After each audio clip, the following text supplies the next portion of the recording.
right, here we go. It is another week of crapcasting from the MJ Morning Show. We are live. Yes. Here on a Monday morning.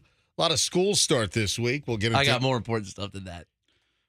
More important than school start? Yes. What about Chloe in the middle of that Union Square stupid Twitch influencer riot in New York's Union Square on Friday? More important than that? Definitely more important than that, but that guy is demented. Yeah, my daughter's in the middle of the freaking riot. I never heard of this guy. Who the hell is this? What, Kai? What? Kai Sinatra? Have you seen him reacting to the madness? He's like sitting there watching it, eating a bowl of chicken. Yeah, it's like, this guy's a madman. Kai Snot? What the hell? All right, hold on a minute. We'll get into that coming up in just a bit. All right, so I'm a little intrigued. I have something that is unbelievable that I found. Oh, by the way, welcome back. Hope you enjoyed your 4-day weekend. Thursday, Friday, Saturday, Sunday. Very relaxed. Yeah, how is WrestleMania? Yeah. It wasn't WrestleMania. That's WWE. This is AEW. Yeah, it was so AEW Dynamite. Froggy couldn't be here on Thursday because Wednesday night he took his kids to some Sundome wrestling thing. It was a long night. Yeah, okay. Yeah, well, guess what? How about the fact that I went to see Oppenheimer? I didn't get home till 1 a.m. on the weekend it opened because we went on a Sunday night. We pulled it all-nighter, me and Max. Yeah, okay. All right, sure. We went to a strip club. Yeah, we went to right. Waffle House. Waffle House at 3 a.m.? Yeah, it was a long night.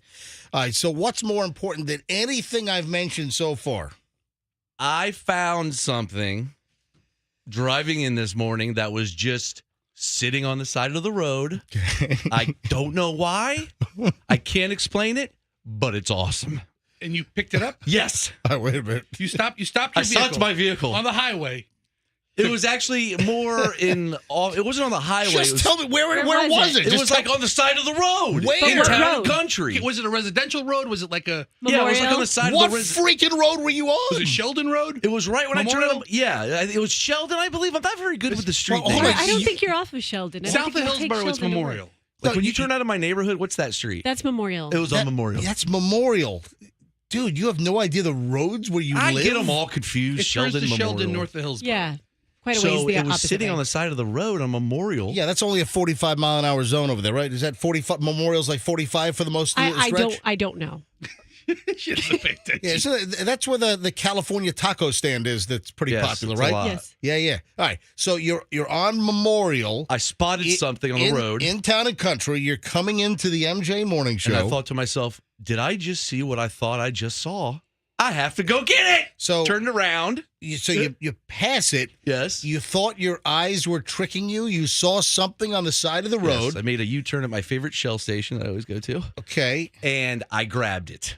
Made a U-turn, went back around. Were you hoping that no one else would have seen it and stopped to grab it? I can't believe nobody's picked it up. I don't know how long it's there. I don't know how it got there. I don't know why it's there. I don't even know what it is. So this is wait a minute. Hold on. I don't know what it is. You saw something amazing on the side of the road. Yes. You do a double take. Yes. Was it like a cartoon, like a like that? Sort of like You're like, that. you're- Like it took a while to register if I saw what I think I Like just your saw. head. What is that other cartoon noise? Yeah. What you know what I'm talking about? That old cartoon noise. Yeah. All right. So then you make a U-turn. You Yes. grab it. So you grab something, and where is it? It is in my truck as we speak. In the cab, or is it in the bed? It's in the back because I wanted to keep it safe. I don't How- want anybody to steal it. How big is this thing? It's about this big. Okay, so like a, Is it like a furniture? sign? Hey, did you get Froggy's camera, Andrew? It's about this big. Okay, this big. We're on the radio, so this big means what? 4 feet? Hold on, aim it towards the camera so they can see the span. It's about this big. That doesn't work on the radio. How big is this big? It's about this big. What are you looking at? It's 4 feet. Yeah, it's about 3 feet. three and a half- maybe. 3.5 feet. I think. Way to paint a picture on the radio, Froggy. And It's I'm this not big. sure. You guys are just. I can't explain. You it. don't know what it is, I know what it is, but, but it's I in don't. it's in your truck. I know what it is, but I don't know what it is. What is the shape of this thing? It's like this. It's round? Yes. Okay. Do you want me to go get it now? What is it? A hula hoop? No, it's better. Do you need help lifting it up? No, How heavy Is is it heavy? it's light. It is Okay. light. Yes. Is it a workout ball? No. Is it light like 2 pounds or light like It's 25 like pounds? a pound. Okay. And it's Okay. like this Wait a big. minute, it's that big and it weighs a pound? Yes. Oh. Is it a kite? It's like No. 3.5 or 4 feet in diameter, and it's a pound? I just got to go get it, bring it for you. Oh, my. All right, well, we'll do it during the next And then segment. try to figure out what this is. Mike, you have no idea. What color It's is a it? riddle. It's brownish? Is it a weather balloon? No. I'm just going to go get it. Just wait. Okay, Wait. next- Hold during the break. on. We're going to break in I'm a few telling you, you minutes guys here. are good. It's going to be amazing. Is it valuable? It's Or- going to be a major part of the show. How is it going to be a Like, well, forever? perpetuity? Forever. A piece of your road trash that you found at By the way- 5:30 in the morning is going to Yes. By the way, Roxanne, that was a good vocabulary word right there. You've been watching Shark Tank. In huh? perpetuity. That was a be that was a good word you had right Froggy's there. right. Shark Tank is Yeah. where you hear that the most these days. I haven't seen Shark Tank in a long time. All right, so here's the deal. I I'll don't give think you- ever since Mr. Wonderful's wife or whoever ran over that other boat Yeah, up that- on that lake in Canada. That's when it started to get good. Yeah. Oh, He's really? like, you know who my wife is? She kills people. For All right? in perpetuity. You're going to well, take my... but hold on. But the question is, who was driving the boat? Who Oh, wa- yeah. was Yeah, it? you're right. Yeah, Good usually question. driving at night, the husbands always let the ladies take over. Was there a Yeah. little? Was there a little switcheroo on that dark lake in Canada where what they call Mr. Wonderful, right? Yes. Yeah. The Shark Tank Mr. Wonderful I guy. told you I saw him out at a nightclub around after that. Oh, time. that's right. You Yeah, did. just You told us partying. that. Kevin O'Leary is his name. Yes, Kevin Andrew O'Leary, tells me. yeah. Kevin O'Leary, Mr. Wonderful from Shark Tank. And if folks don't know what the hell we're talking about, was it one person died? Or, I mean, they were on a lake and they ran into another boat at night. And they claimed that the other boat wasn't illuminated. And, you know, there's been some speculation. Who was driving the boat? Was it Kevin O'Leary or was it his wife? They claimed that his wife was driving the boat. And who the heck knows? Killed 2 people. Was it two? People. I don't even know what the disposition of that case is right now. This is from September 14th of 21, so almost 2 years ago. Shark Tank star Kevin O'Leary's wife found not guilty in 2019 boat crash that killed 2. They escaped that one. Terrible, Wow. terrible, terrible, Yeah, terrible. being the alpha male he is, I'm sure he's just like, listen, honey, it's late. Why don't you drive? God, remember that tone deaf video we played of him going to pick up $1 million custom watch from Audemars Piguet, and he couldn't even pronounce the name of the watch properly? Seriously. What a It's AP for most people. You know, the Royal Oak, all that crap. All right, so I'll tell you what. We're going to take our break. This is our natural breaking time from the opening segment.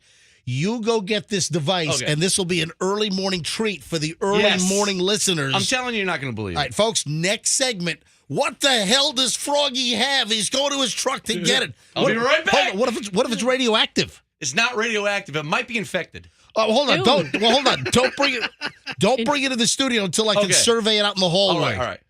That's I'll fair. be right back. And if it's like infected, just No, I don't want you to see it until we're back on the air. Just throw it in one of the mega studios Hey, come on now. or Maxima. What is it? What is it? Mega Maxima down the hall. I don't know. Close. It's one All of right, the two. I'm close. It starts with an M.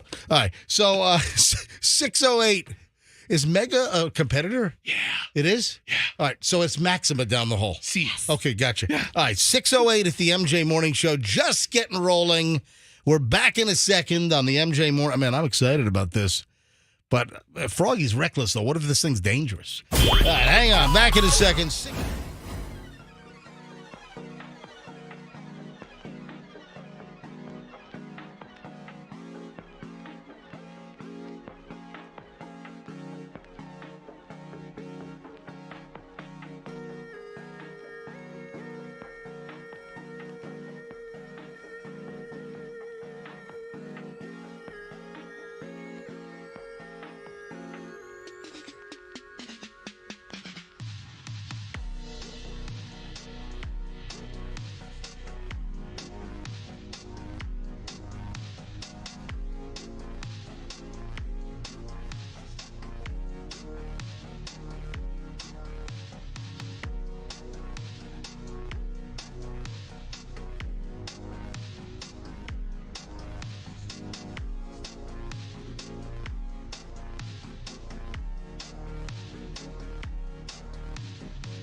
Q105 MJ with the crew, Fester and Roxanne and Froggy. Hey, Froggy, where you going? Hold on a minute. Froggy's got the mystery item. Yeah, he was in the studio, and then he just ran out. I guess the mystery item is in the hallway. What the hell? Oh, my. Oh, my God.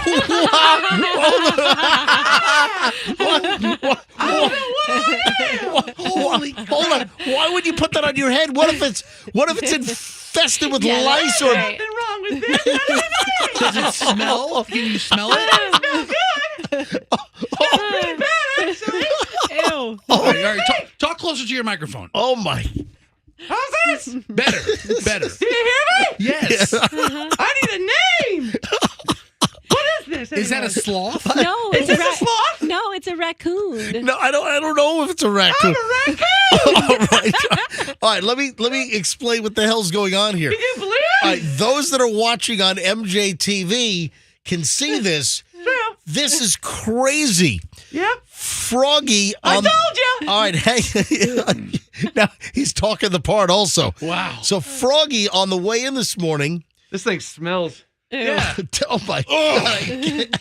I can't believe you. I should put it on. Yeah. I'll put it on. Let me explain to the audience what it is, guys. I wouldn't put that on. What are you talking about?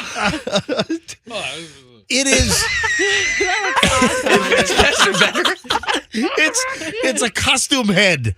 It is like it's like a mascot costume head, like a furry. It has a name. Look, It looks, I mean, it's obviously What the it's a hell? greeter head.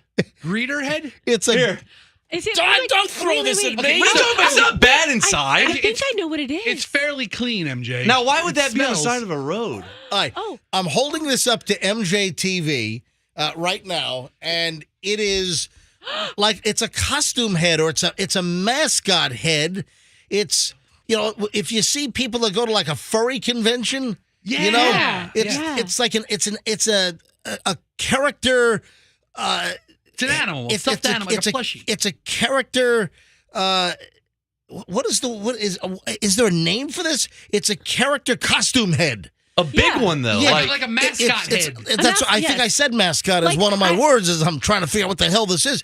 It's some type of an animal, and this was on the side of the road. Froggy's driving in. You found this off of Memorial, right? Yeah. If anybody knows where this came from, I mean, I don't know. I can't imagine. Now, but was it right near the golf course, where no, was it was like right on the sidewalk, like just in the middle of nowhere. It was weird. It's a furry giant costume head. Yeah, like the furries wear. A mascot head, and it's some type of an animal. And Froggy, you saw this on the sidewalk, and you said, "What the hell was that?" And did you thought your eyes were tricking yeah, I was you? like, was that like a big helmet? I thought it was a helmet or something. or like a big animal. So you, So I pulled it you over. made Got a it. you made a U-turn. Yes, sir. You went back around, Got my new friend there. and then Froggy picks this up and brings it into the show. Come on, that's great. That's a new So it's new in pretty character. good condition. It's not like as anybody ran over it. There's no tire I tread know it marks looks on good, doesn't How it? the hell Yeah. do you lose this on the side of the road? Did it fly out of somebody's car? I mean, Or okay, what if it was like two people together? They were just leaving a furry convention. Oh. They had their uniforms on, their costumes on, and then they were like becoming passionate and one of them ripped the head off. That's definitely probably what happened. Roxanne, that's what you don't understand about furry culture. They leave the costume on. Oh, okay. Oh, that thing might have been through They some. do it with the costume on. Well, they have zippers, but yeah. I remember that when I was first exposed to this, I think it was like a CSI Las Vegas Yeah. episode back in like 2002 or something, or 2003.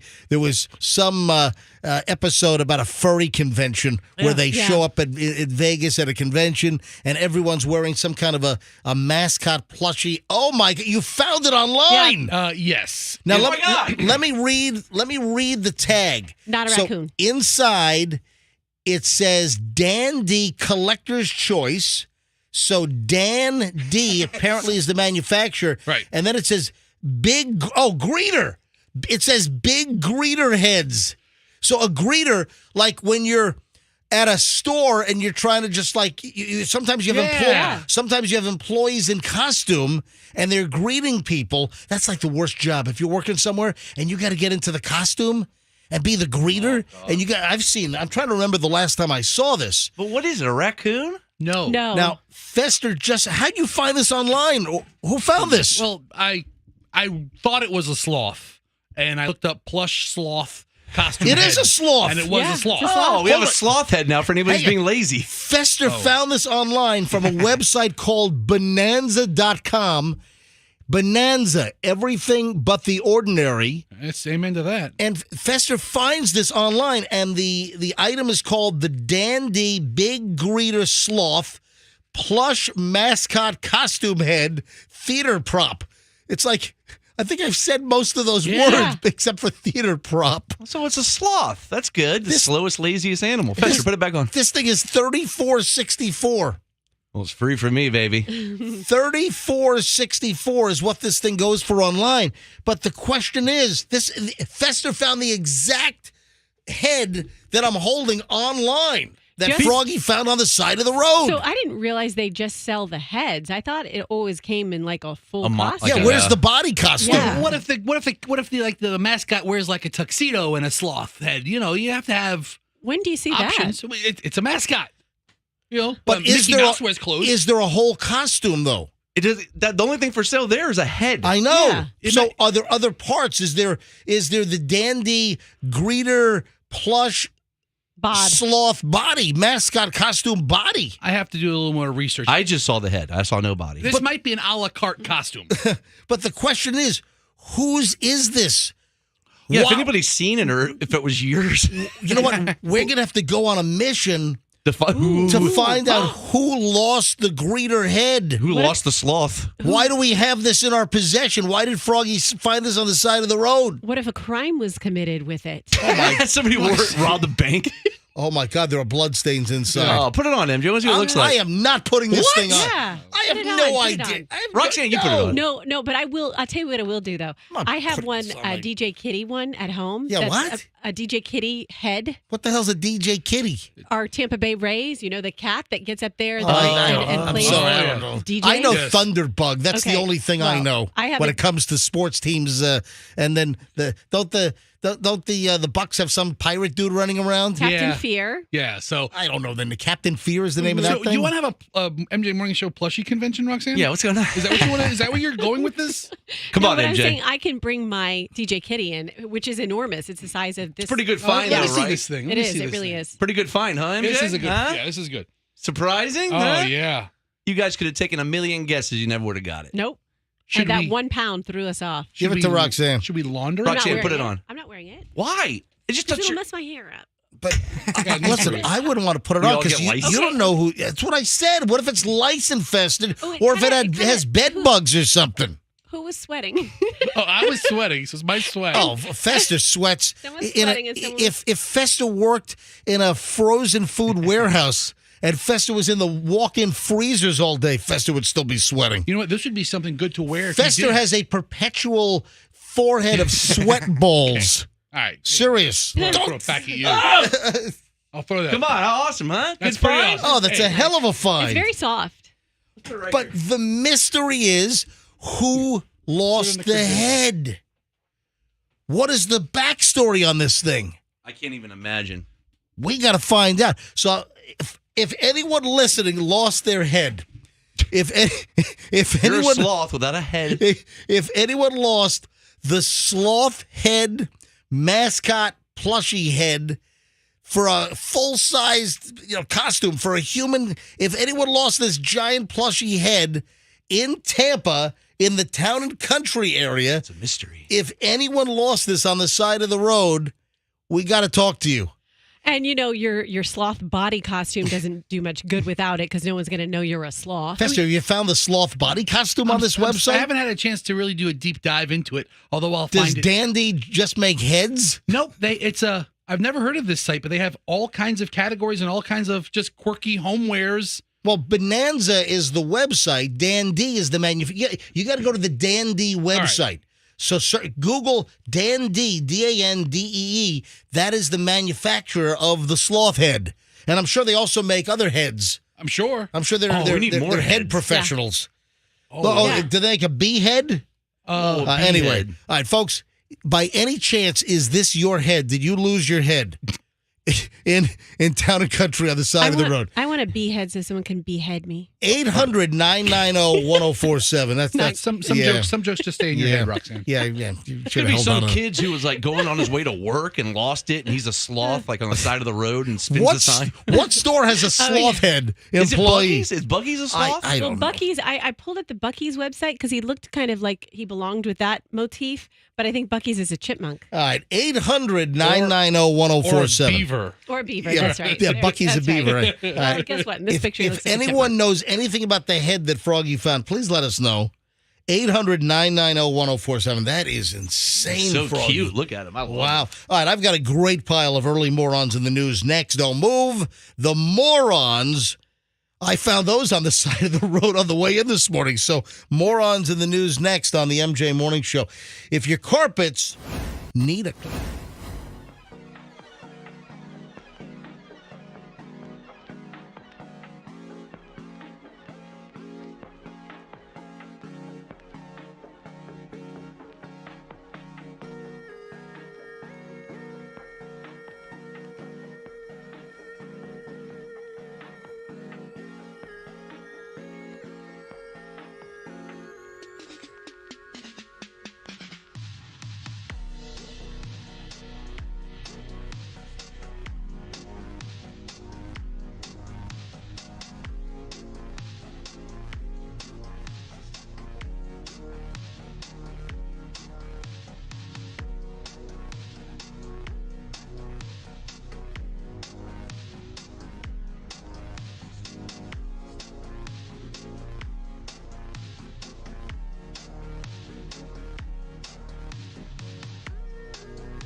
It is 6:40 at the MJ Morning Show. Got my pile of early morons in the news right here.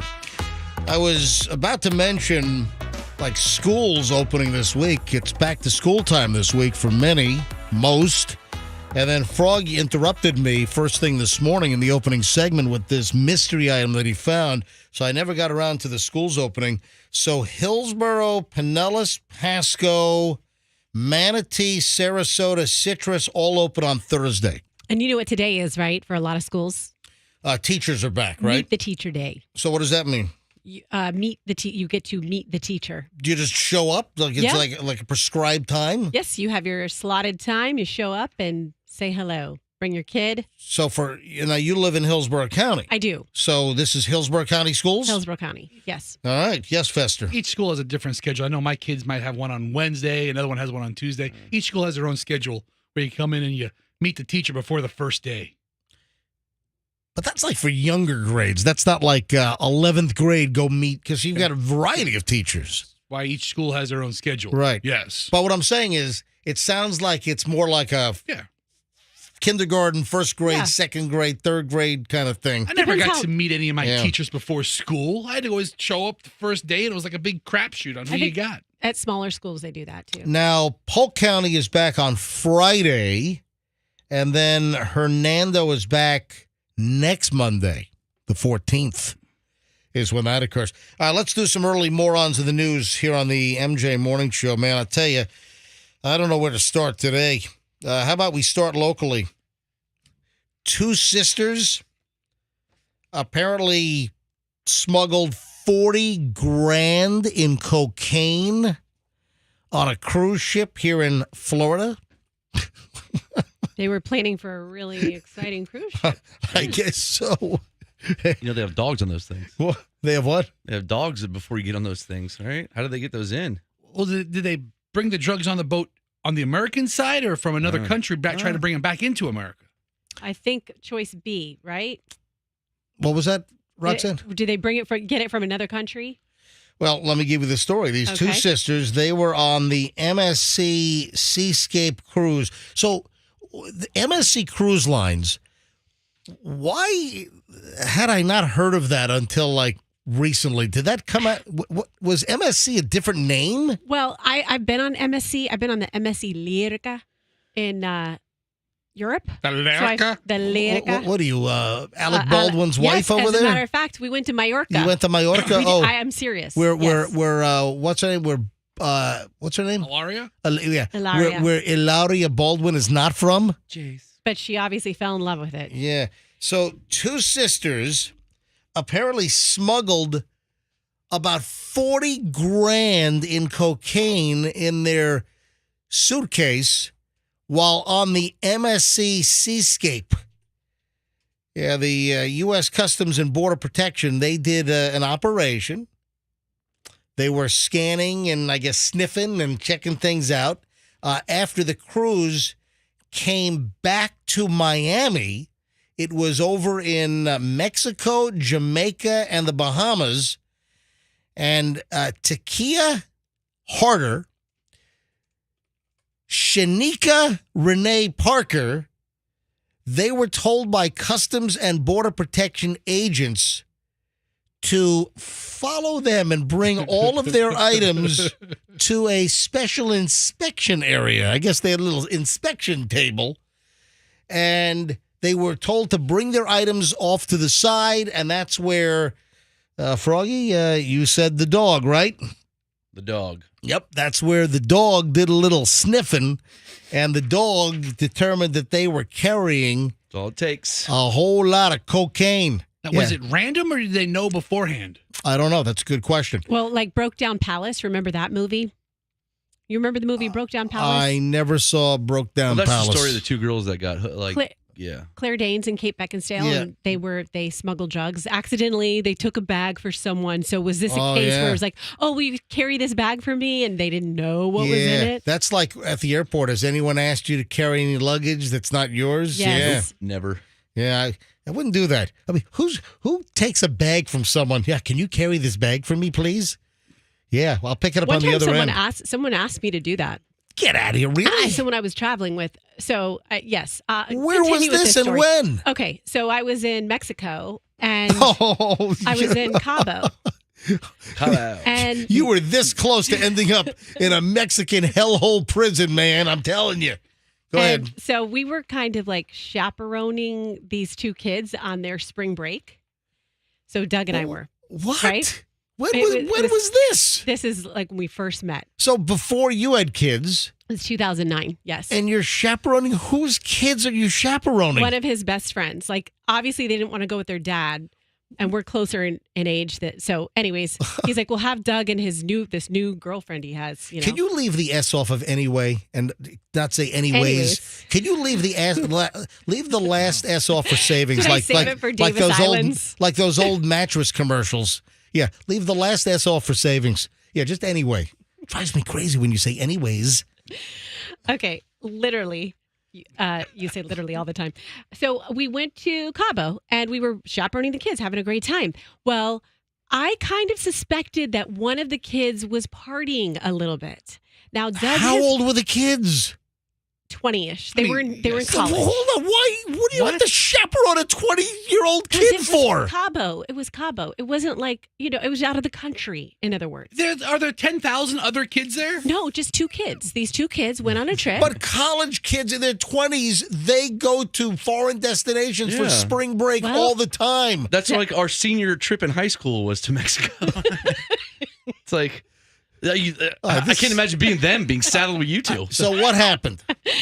So there's this one boy, and his name was Philip, I believe. Boy, what do you think of a boy? You think of an 8-year-old. It was a young man. He's 20. My name's Philip. Yes. So we would go to dinner with them. A couple nights we went to dinner with them. And then Doug and I would try to be super annoying, like, okay, where are we going next? What nightclub are we going to? We had rules for them. Like, you can't. God. They're Oh my adults. God, they're 20 years old. You have rules for them? And When did Philip try to turn you into a drug mule, Yes. Roxanne?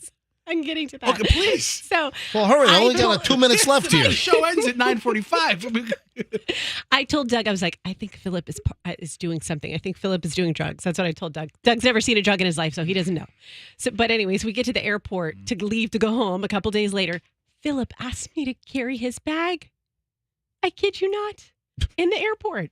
So he wanted you to get busted, and you think he had like what, marijuana or something? I don't know, but I was like, no, I'm not doing Holy that. crap. No, that's your bag.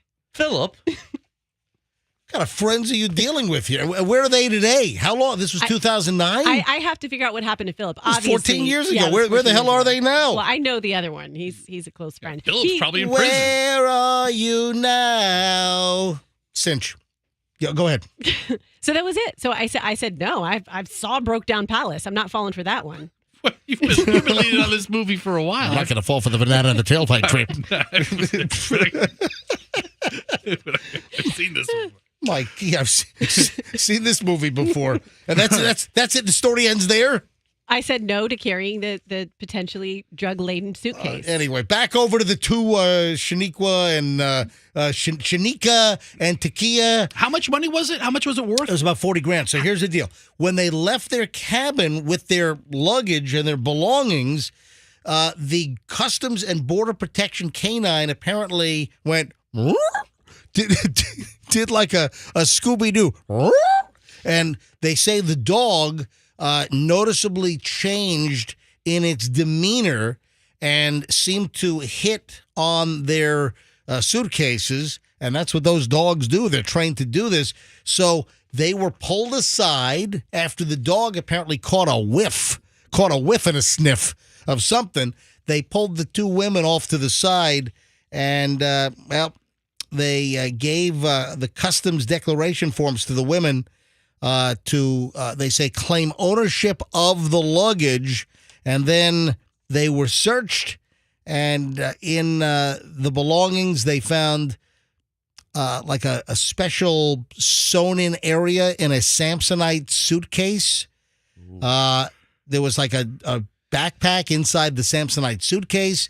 Then there were other foam-covered packages. Anyway, there was 2.35 kilograms of cocaine, like kind of hidden and sewn into their luggage, and they were busted. Yeah. So that was the one woman. Then the other woman, she had a similar kind of setup, and they found another 2.4 kilograms of what was cocaine in her luggage. So, oops, you're in trouble. Yeah. Boy, are ya. Apparently, they said during interrogation that they met a friend in Jamaica. Uh-oh. I bet. Yeah. Can you carry this back to the U.S. for me, please? It's apparently what happened. So, hey, morons in the news. You know, folks. Oh, you know, it's. Yes. Go ahead. They told authorities when they got back to use the restroom, she came back and her bag felt a little heavier. She didn't know why. Yeah. Okay. Thanks. All right. You're welcome. You're welcome. But Rounded out the story. it's just like, it's not just the airport. It's like, you get off a cruise. Do people think that they can get away with more coming off a cruise? A lot of times after you're visiting a lot of these islands, they might be a little bit more suspicious of people getting off these cruise ships.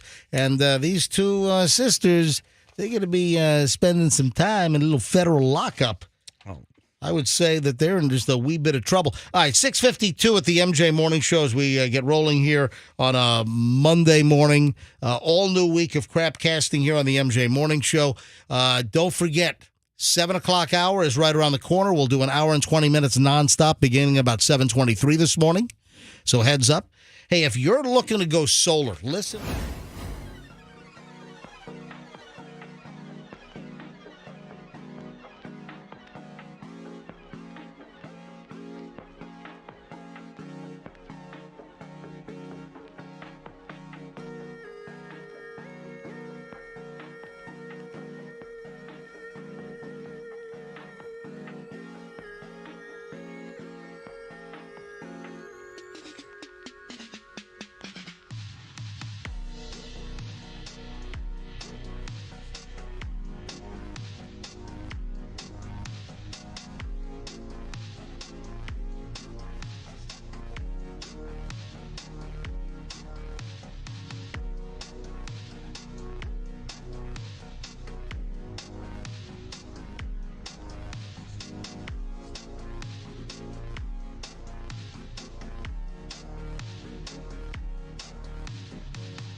Q105 703 MJ and the crew here, and the Barbie mania crap rolls on.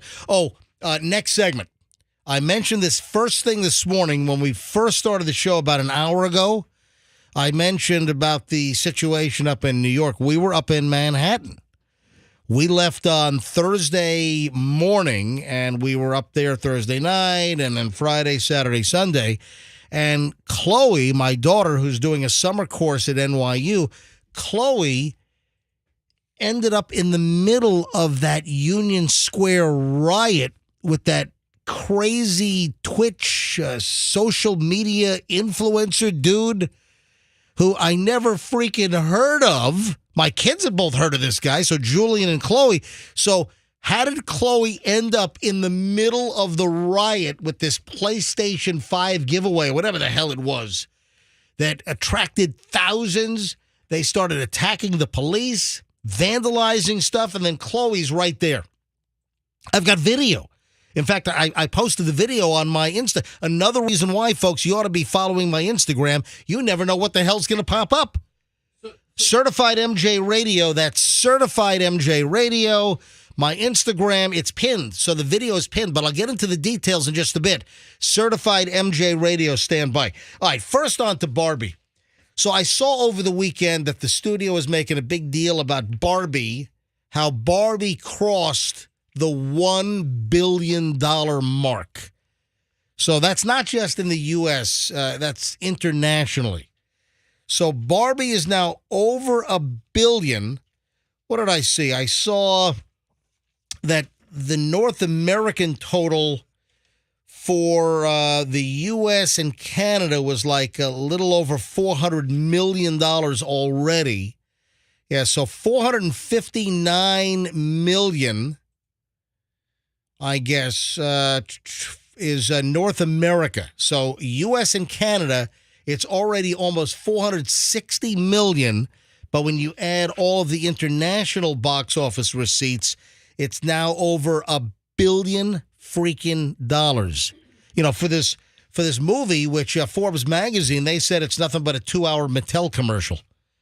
Which, I mean, it's their product. I don't know that it's a commercial necessarily, but yeah, they base it off their product. Well, but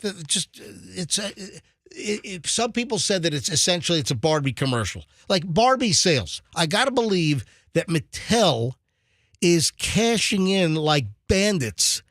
I'm sure that Barbie dolls, Barbie accessories, do they still make the Barbie Playhouse? I'm sure they do, right? Yeah, the Dream House. They have the Dream House? Yep. Is the Dream House updated? It's it's probably updated from when I had a Dream House to what they have now. What about the Barbie like pink Corvette thing? Or yep, they still have that? Oh, sure. Hold on, you have that? Yeah. I'm sure they still sell all that stuff. I have the Barbie plane. There's a Barbie plane? Whoa. Yes. The Barbie camper. The Barbie. Barbie. Hold on. How much Barbie stuff do you guys have at your house? It's a problem. There's a lot of it. If you have little girls, that's all they want. Barbie's a big thing. That's right. If you walk into Walmart today, they have a whole Barbie half an aisle. They have islands in the middle of aisles full Those are called gondolas. Thank you. Yes. Shelving guru. So the merchandising for Barbie, they're taking full advantage Absolutely. of the expanded Barbie sections. Is that it? Why wouldn't they? Yeah. It's Barbie Mania. Well, the point I was trying to make is if it's already over $1 billion at the box office, there's got to be a Barbie too, right? And I said that to Michelle, and then Michelle said, no. So I'm talking to Michelle about this, I think on Saturday. We're up in New York, and I saw I'm just doing some prep. I'm just looking to see what's out there and sending myself some notes for this morning's show. And I saw that Barbie has surpassed $1 billion. And I kind of said to Michelle, because I'm reading the story, I'm like, yep, guess there's going to be a Barbie too. And then I said, yep, $1 billion now. And she said, no. And Michelle said to me, I read that it was really kind of designed as a one and done. I'm like, how does this movie make $1 billion in 2 weeks and they don't come up with a way to... They might have thought it was going to be a one and done, but I'm telling you right now, you don't have a movie that makes $1 billion in 2 freaking weeks, and they're not going to do a Barbie 2. Come on. MJ, the director played it right because initially before Barbie 1 even came out, they wanted her to sign a contract to do Barbie 2 immediately. And her team were like, let's just wait to see how it does. Yeah. It did so well now that she can negotiate a humongous deal to do 2. She's got him over a barrel. So she played it right. What's her name? Greta Gerwig. She played it very smart. First billionaire female director, right? Is that Well, what it is? the first sole female director to have a movie that grossed over $1 billion, I think is the way it's put. No, but listen, from a website called Cinema Blend, and Michelle read this somewhere else as well, Barbie has been crushing it at the box office, but not so fast on a sequel to the Margot Robbie movie. The early critical acclaim Barbie received was already a big deal, but the Margot Robbie-led movie has also been crushing at the box office alongside Oppenheimer in the 2 weeks since its wide release. At the time of this writing, the feature has made blah, blah, blah, so this is only $835 million. It's now over $1 billion. Even ignoring the fact that the current writers and actors strikes mean the complicating the Warner Brothers plans to announce a sequel in normal circumstances, apparently there's a more important factor that doesn't guarantee Barbie 2 will happen. As detailed by THR, unlike what is often done with big franchises these days, talent like Robbie, co-star Ryan Gosling, and director Greta Gerwig did not sign deals to return for a sequel. So Froggy is actually somewhat informed on this, which is a rarity. Thank you, sir. That was like a backhanded Even compliment. a squirrel finds a tree. I don't know that it was a compliment in any way. It was just backhanded. Yeah, what the hell? This is in sharp contrast with Paramount Pictures announcing that it was moving forward with a Teenage Mutant Ninja Turtles Mutant Mayhem sequel 1 week after the first movie hit the theater. For Margot Robbie, who was one of Barbie's producers, she's by no means obligated to reprise her role on the doll. It's also possible that even if Barbie 2 moved forward, she could solely contribute behind the scenes, leaving the lead acting duties to another actress. Then there's Gosling, who, as noted in the report, usually eschews starring in sequels. Is that true? Ryan Gosling is not a sequel dude? Is that like a known thing? Am I like not in the know by not knowing that Ryan Gosling is allergic or has an aversion? That's the word I'm looking for. Thank you very much. An aversion to sequels? I didn't know that. I guess he doesn't, but you know what? That would be the sequel. That would be the best sequel. Ken. Instead of Barbie 2, Ken. In Search of His Wiener. Yes. The smooth crotch. Ken, In Search of His Wiener. I'd watch that one. Oh, man. So it's not guaranteed. But, folks, I'm telling you right now, the smart money is on some kind of a Barbie sequel because it's already at $1 billion. They are not going to leave that kind of money on the table. Because Gosling is going to score some ridiculous deal. Margot Robbie is going to score some ridiculous deal. So all this, not so fast on a Barbie 2. It's not a guarantee. I'm telling you right now that I'm declaring right now it's guaranteed there's going to be a Barbie 2.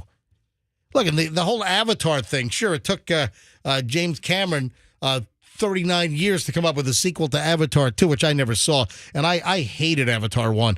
I don't think there's a movie that I hated more than Avatar. It's an Avatar. Hold on. Am I the only one in the room? I've seen neither of the movies. Oh, I saw Avatar 1, and I didn't really want to see it. I finally gave in, and my initial instincts were 100% right to not see Avatar 1. And when I saw it, oh my God, it was awful. I wanted to take a hammer to my TV at home because I waited till it came out on DVD, Blu-ray, and I'm like, oh my God, this is the worst. I hated it. So, is it just the style that you hate? I don't know. I hated the whole thing. Those stupid characters, those animal blue people, whatever they were. I just hated the whole thing. See, we need a mashup now of Barbie and Avatar and have Blue Barbie. Bavatar. Ooh. Blues and pinks, Barbitar. like a baby shower, yeah. Barbitar or something like that. All right, 7:13 at the MJ Morning Show. So my money's on, yes, a Barbie 2, even though they're trying to be all cagey. Oh, there's no guarantee. There's going to be a Barbie 2! All right, 7:13. It's 7:13 at the MJ Morning Show. Man, we have a long chunk of the MJ Morning Show. Next, we do an hour and 20 minutes nonstop. And I'm going to tell you right now that I have a lot of crap to get to, including the most ridiculous write-up on me on the internet. You've got, this is, I stumbled across this over the weekend. You're not going to believe how much crap is wrong. And then Chloe in the middle of that Union Square riot up in New York on Friday. Hold on. All next on the MJ Morning Show here on Q105. Now, these days are open.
Chloe, my daughter, in the middle of that Union.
much stuff to get into, but I will do my best to cram it all in here on the MJ Morning Show, 725. Right now, we start an hour and 20 minutes of nonstop MJ. We do it every single morning, somewhere between 7:23 and 7:25-ish. We start an hour and 20 minutes, nonstop. No commercials, no music, just nonstop MJ Morning Show entertainment and content right now. Yes, Roxanne, we'll get to whatever this mystery goop that you're drinking. Do you have it with you? Yeah, and I have a sample too. Yeah, I'm not touching that. Yeah, so Roxanne came in this morning. She's like, man, I've been up all night, and I think it's this drink I made. All right, you are so susceptible to like influence from, like stories online or the latest fad. You got to drink this. You got to put this supplement in. Now I got a lot to get to. Can you do this? Can you do this in a couple of minutes? So, yes. Do you recall that I've sent you stories about this tech billionaire guy who is trying to age backwards? Yes. And we've never talked about him, and that's fine because he's kind of annoying, actually. I found the story as well. You sent me stories. I've had it in the pile. I've never gotten around to it. But it's some tech guy. He's a billionaire, and it's about him like spending a ridiculous amount of money to turn back his age. Yes, and his lungs are like the age of an 18-year-old mountain climbers. Right? Yeah. So one of the stories that popped up recently in my feed was about this smoothie, this way that he starts his day. Every day is with this shake. So I said, okay, I'll bite. What, so he goes to Extreme Juice on Southdale Mabry? Yes. 2 scoops of protein, please. I'm trying to reverse aging. It's the buy one, get one Sunday there, Yeah, I know. Yeah. Yeah, so he's 45 years old. He's reversed his biological age. So I was like, okay, I'll take a look at this smoothie or whatever. Right. So I look at all the ingredients, and I purchase, I would say 90% of them. Some of them just aren't accessible. So you're reading the ingredients on one of his age-turning back smoothies, and you notice that you've already purchased a lot of the items. No, I started purchasing them after I read the story. Okay, all right. Yes. So again, my point is well made, that you read a story on this guy who you found annoying, but then you go out to like some supplement store. You go out to like the Vitamin King or what are those places? Vitamin World? Vitamin Shop? Yeah, there you go. Vitamin Shoppy? Yeah, Vitamin Shop with 2Ps. with PPE, I believe. It's not just the SHOP, it's a SHOPPE. It's a Vitamin Shop. So you don't like this guy. You find him annoying, but you go out and you spend what, $200 on crazy like newt butt? Yeah, I was just gonna say, well, you couldn't find the eye of newt. Yes, I know. No, I got just about everything on the list except the hoof of a wildebeest. Everything else I was able to find. Ground wildebeest hoof powder. You don't know where to get that? You need chupacabra tail meat. All right, so what's in this concoction? Okay. So the 8 to 12 ounces of macadamia milk, unsweetened. What? Where the hell do you get macadamia milk? Amazon. I just got that on Amazon. Oh my God. And listen, Ew. didn't we have a story like 2 months ago on how the whole almond milk thing is really like a giant fraud? I think we did. What was that? We had a story about that. Well, it's a fraud because if you're trying to give your kid almond milk, they kind of do need the development of vitamin D fat. The real fat, the real cow milk. When your kids are young, from infancy through their 2s, 3s, 4s, 5, 7, kids need fat for brain development. Give them whole milk. Let them have fatty foods. You need fat for brain development. All right, go ahead. Okay, so a handful of berries, 5 grams of creatine. I skipped that because I don't want to get huge muscles. Right. A packet of urolithine, which I skipped that because it's like $100 a packet. It's like super expensive. Wait a minute. So you're putting together this guy's smoothie drink, but you're already leaving 2 major ingredients out. Yeah, I don't want creatine. So you're half-assing it. Well, it's like making a lasagna without tomato sauce or something. Well, it did something. I'm going to make spaghetti meatballs without the spaghetti. Or the meatballs. Oh, the meatballs. The meatballs are pretty expensive right now. Okay, kids, here's a plate of sauce. Meat's $4 a pound. I can't get the meatballs. Here's a plate of Prego. Bester, buy me some urolithine. Let's find the worst jarred supermarket sauce and give it to the. How about some ragu? All we're doing is acknowledging is that you are making your own half-assing it. Well, you're making your own variation of this recipe. Okay. So 9 grams of gut food product. I bought that. What? It's gut food. What is the hell is It's- gut food product? Pre-probiotics and polyphenol blend for gut health. You don't even know what you're putting in your mouth. 1 tablespoon of MCT oil or brain octane, and then 1 teaspoon of mushroom powder. MCT oil? Is he a rapper? Yeah. Yo, welcome. I'm MCT Oil. MCT Yo, I want to say hello to my people. All right, we go. And 30 grams of regeneratively organically raised goat whey to increase protein intake. Why don't you pick something a little harder to find the ingredients? But you've left out. It's like you're trying to bake some famous cake recipe and you leave major ingredients out. It's not going to come out right. It's like a tres leche with dos leches. No, just try the cookie. Can you tell I Froggy, didn't use- what? I have no idea what you just said. Tres leche cake? All I heard was You never heard of a tres leches? 3 cheese? Well, when you 3 milk? 3 milk. Yeah, leche is milk. Whatever. 3 cheese. It's not It's one of my favorite cakes. The 3 cheesecakes sound delicious But too. you only have 1 cheese. It'd be tres queso. All right. It'd be uno leche. Okay, so I Yes. made it yesterday, later in the day, like in the evening. And so I gave it to Doug, and, we both drank it, and he's like, Hold on. Wait a minute. He's drinking the concoctions that you come up yes. with? And he's like, that's some Tom Brady bleep right there. It's so nasty. So he said it's some Tom Brady right there? That's what he said? I mean, Why can't it be Derek Jeter's stuff? well, can it be too healthy or so healthy that it just tastes like crap? Yeah. So it does taste like absolute crap. It tastes like goat, like Urine? goat butt. I don't know. Like Tastes something- like- Okay, I've had plenty of goat butt, and it's pretty good. I mean, I've had curried goat. That's some good stuff right there. Well, I want you to try this. I am made a not sample trying. cup. No. Oh, so I you have a brought sample this cup. in? I'm Yes. not. Come on, MJ, you couldn't put on the sloth head. Now you're not going to do. What are you going to do? Anything? We got to talk about the sloth head. Froggy had a crazy situation on the way into work today. We'll explain in a minute. I am not drinking whatever's in your concoction I have there. it. Somebody's going to drink it with me because Let I me just see want it. someone Just- to Just to, hand you it know, over. MJ, it looks almost like Don't spill it. Be on the careful. crackers. Don't spill it on the. I mean, it smells like Oh goat. my God! This looks like baby diarrhea. It I'm does. holding. It's- I'm holding it up to MJTV. Andrew, can you see this Ew, thing on God. the camera? If it smells like that, Oh my I mean, God!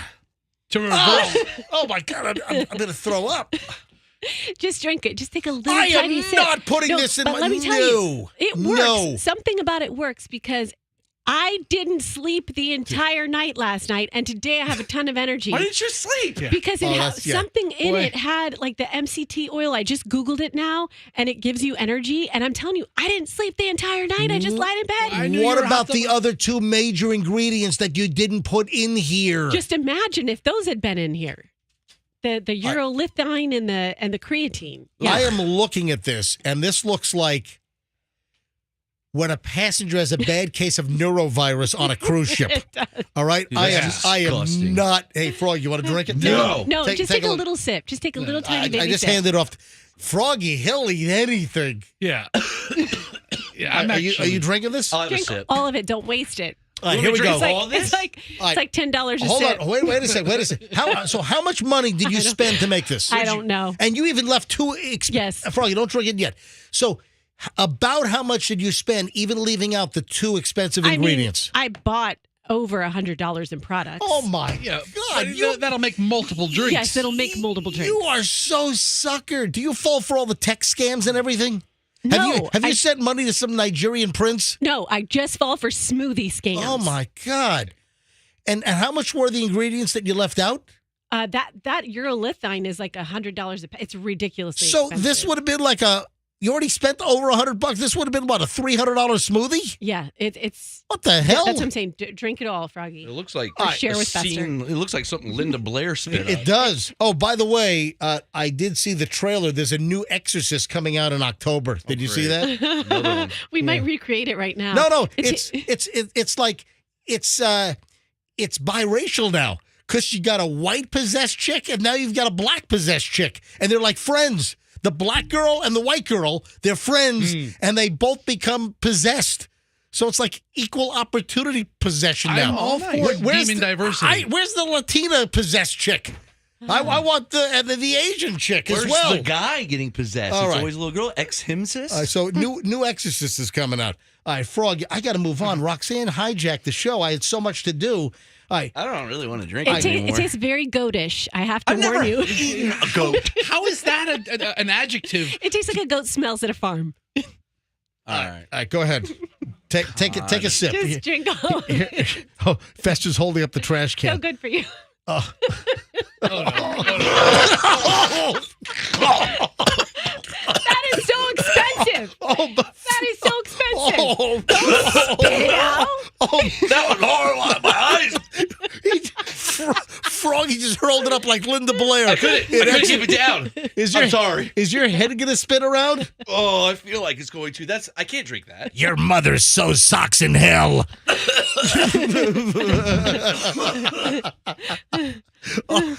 Andrew, did you get the hurl on camera? Oh my! Froggy, go get some water. Go get some water or something.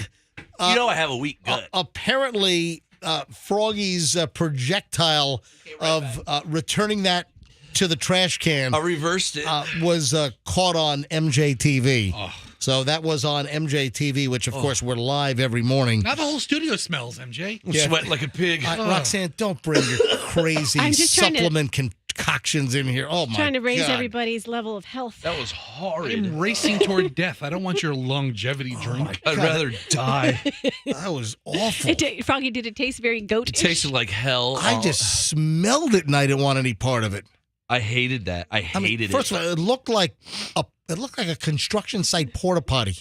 When you look down in that, Especially look at the inside of the cup. Like the way- Johnny on the spots or something. Look at the way it clings to the inside of the cup. You're right. Stop. I'm that is sweating. nuts. All right, 7:37 at the MJ Morning Show. 7:37 here on a Monday, and I got to talk about Chloe in the middle of this riot in Union Square in Manhattan on Friday. So Michelle and I and Julian, we all flew up. We weren't here on Friday. We did a best of. Andrew had the best of run. Did it run well? Because I had a bunch of email from people saying, "Hey, people didn't even know we were out." See, that's the way it should be. The bulk of our listeners should not even know that we're away when we put on the best of show because we do the same amount of content and we mix it up. So if we do something in the 8 o'clock hour, we'll run it in the 6. We do something in the 9, we'll run it in the 7. So we mix things up. So people are typically creatures of habit. And if you have a certain time that you listen, when we do a best of show, we do our best to make sure that when you hear material, it's new. So best of, I think, went smoothly on Friday. So we were up in New York. We flew out on an 11 o'clock flight on Thursday. So Fester, after Thursday's show, he rushed me to the airport. And I met Julian and Michelle, who were going to the airport, get on the flight. We go to New York. And then Michelle had booked us seats to see Oppenheimer at the IMAX 70 millimeter, where we do not have that here in the Tampa Bay area. We have IMAX, we have 70 millimeter, but we don't have IMAX 70 millimeter, and that's the best way to see the movie, according to Christopher Nolan, the director. So we have a showing Friday morning at 10:30 at the Lincoln Center AMC IMAX 70 millimeter theater. Let me tell you right now that it was amazing. That I enjoyed the movie so much more the second time because we saw the first one at the 70 millimeter theater at the Veterans 24 opening weekend, and then we saw it again. And I tell you what, I really enjoyed the movie more. The screen, the dynamics of the screen in that IMAX were tremendous. So I don't know whether it's a heavy movie, and it's 3 hours long, and we all agreed that we liked the movie better the second time. So listen, I recommend the movie. And here in the Tampa Bay area, you want to see the 70 millimeter print at the Veterans 24. So if you can't do IMAX plus 70, just do the straight 70 millimeter is the second best choice. The other mystery, and then I'll get to Chloe because it occurred after we got out of the movie. So the other mystery is the movie was 10 minutes longer in New York. So remember I said that it didn't run for 3 hours? Yeah. So the mystery at the AMC Veterans 24, what the hell's going on over there? Because the movie was a little over 10 minutes longer up in New York. So the obvious question is, there didn't appear to be any scenes cut out, so there was no content cut out. But are they running the projector faster at the AMC Veterans? What do you mean? Would That's the movie be weird. like, hey, No, Yeah. but if you speed it up just a percent or two, it might not be noticeable. Except for over like a 3-hour movie where it condenses 10 minutes. Exactly. I'm Wow. telling. So if anyone, no, that if- would be, it would look Dude. like an old school, like fast movie. no, I'm telling you right now, the New York print, the movie ran 10 minutes longer Interesting. Whoa. in New York than down here. Is it like when radio stations put their music at 2% faster? A lot of radio stations will run their music about 2% faster than the actual recording. Little inside. Yeah, little inside, radio crap. That would, wow, that would, Yeah.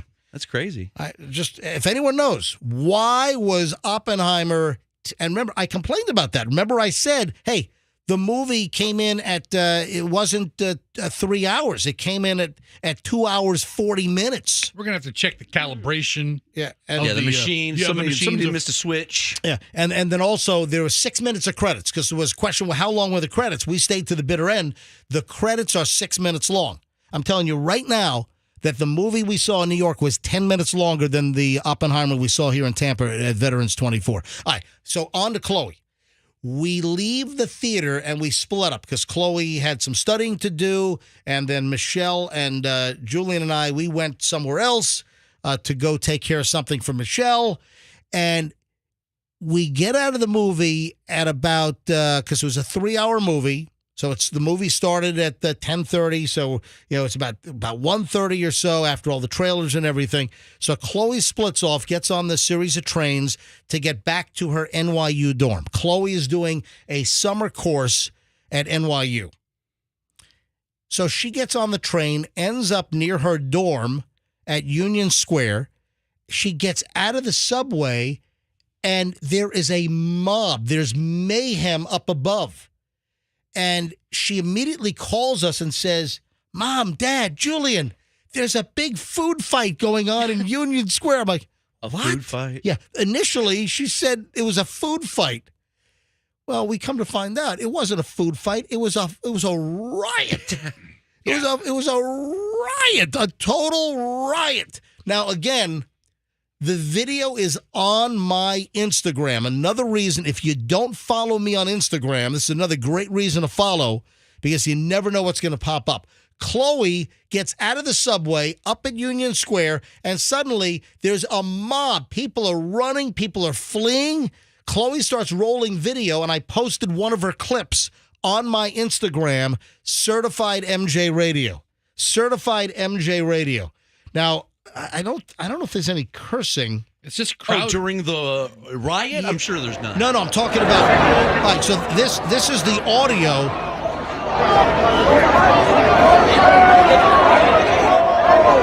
This is on 14th Street. This is on 14th Street, just south of Union Square, and people are running at it. It's like total mayhem.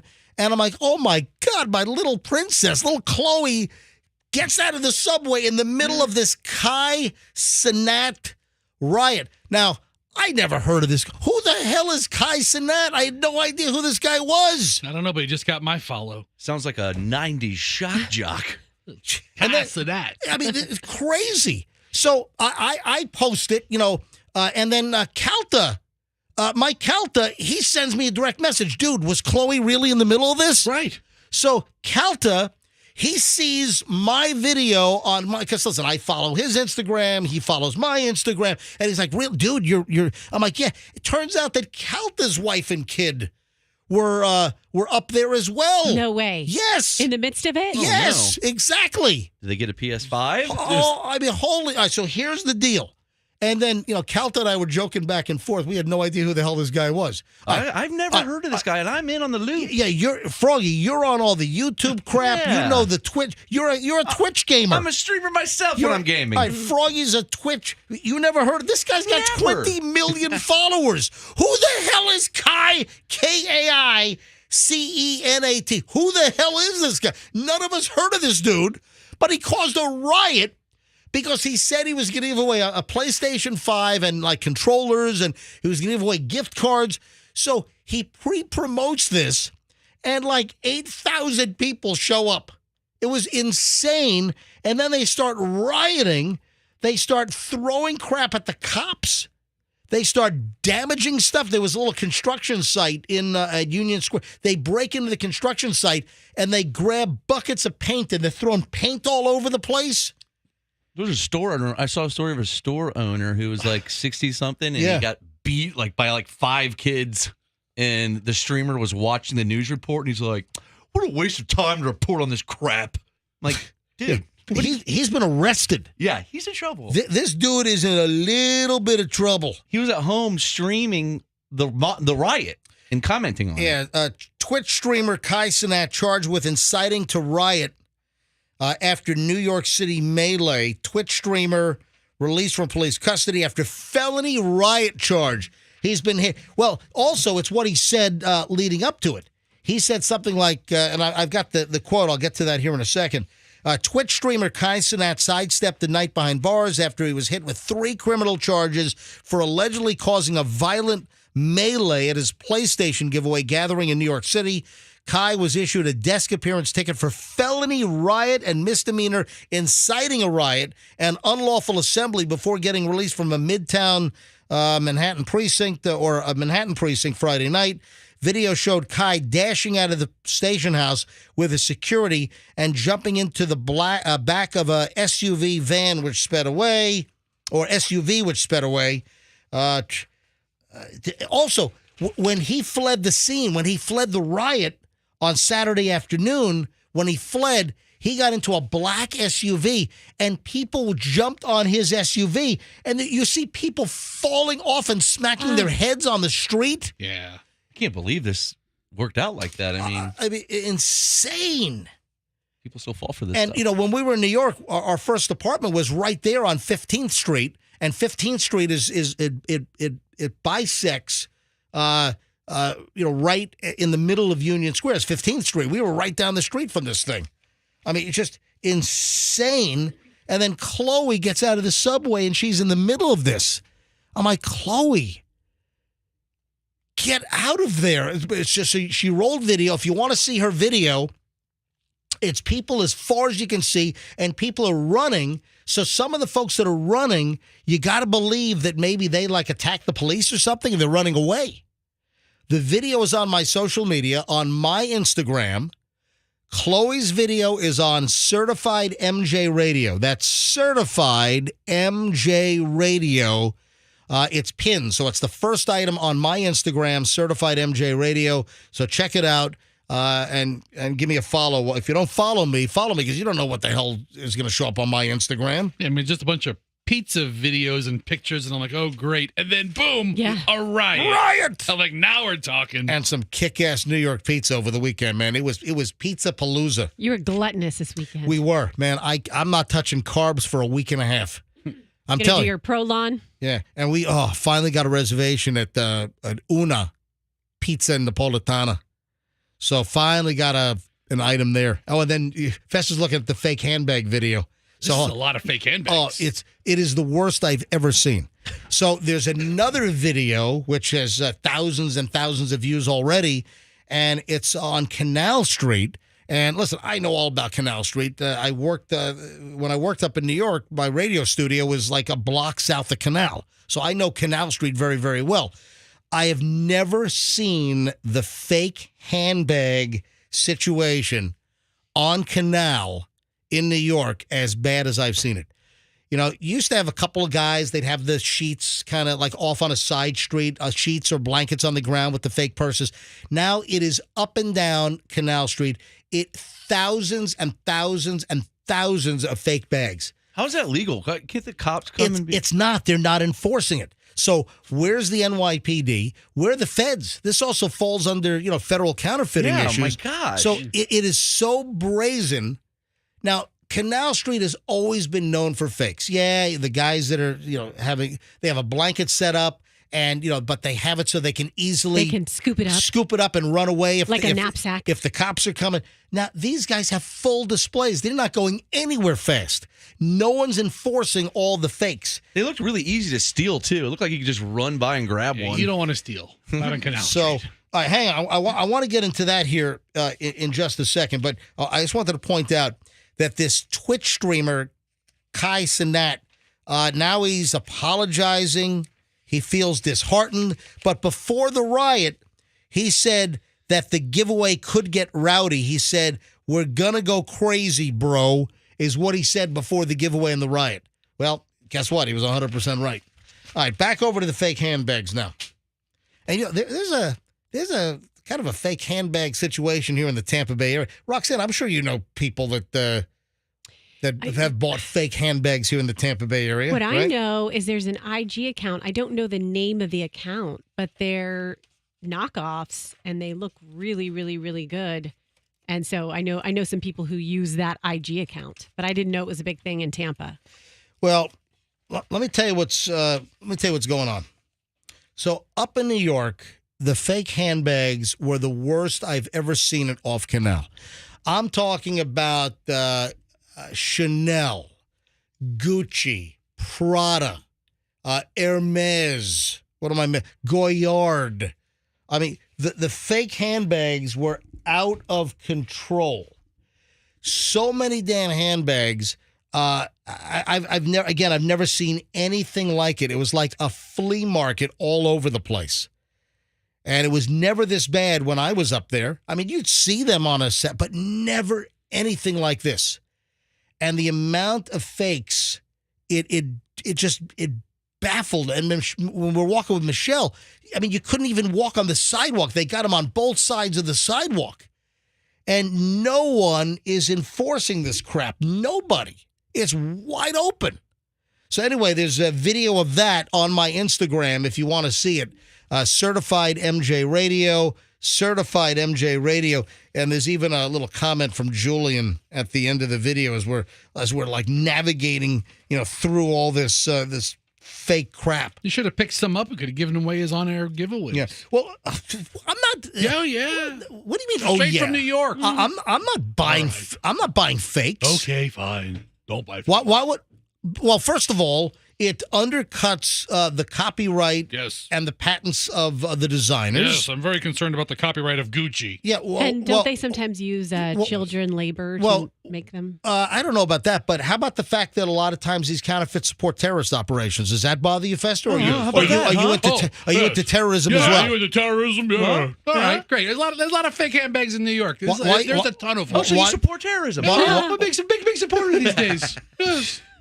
You're pro-terrorism. Yeah, I'm saying. What a jerk. Do not buy fake products. How is the quality? Did you pick any up? You look at the stitching? No, I'm not. Listen, the quality's not going to be as good as the real stuff. I told you the best I saw is when it was a Louis Vuitton and it was LX Yeah.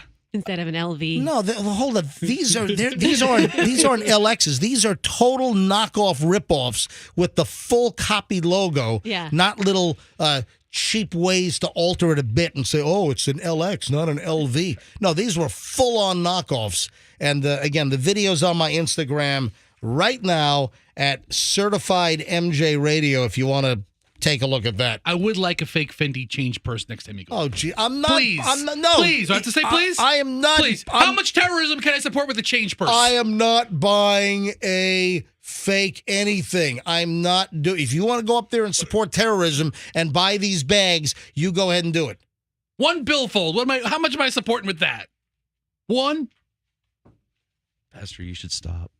Buy the watch that he saw. Yeah, I mean that $3 million Patek Philippe. Yeah, also, I can't even say it. It's not just the fake handbags.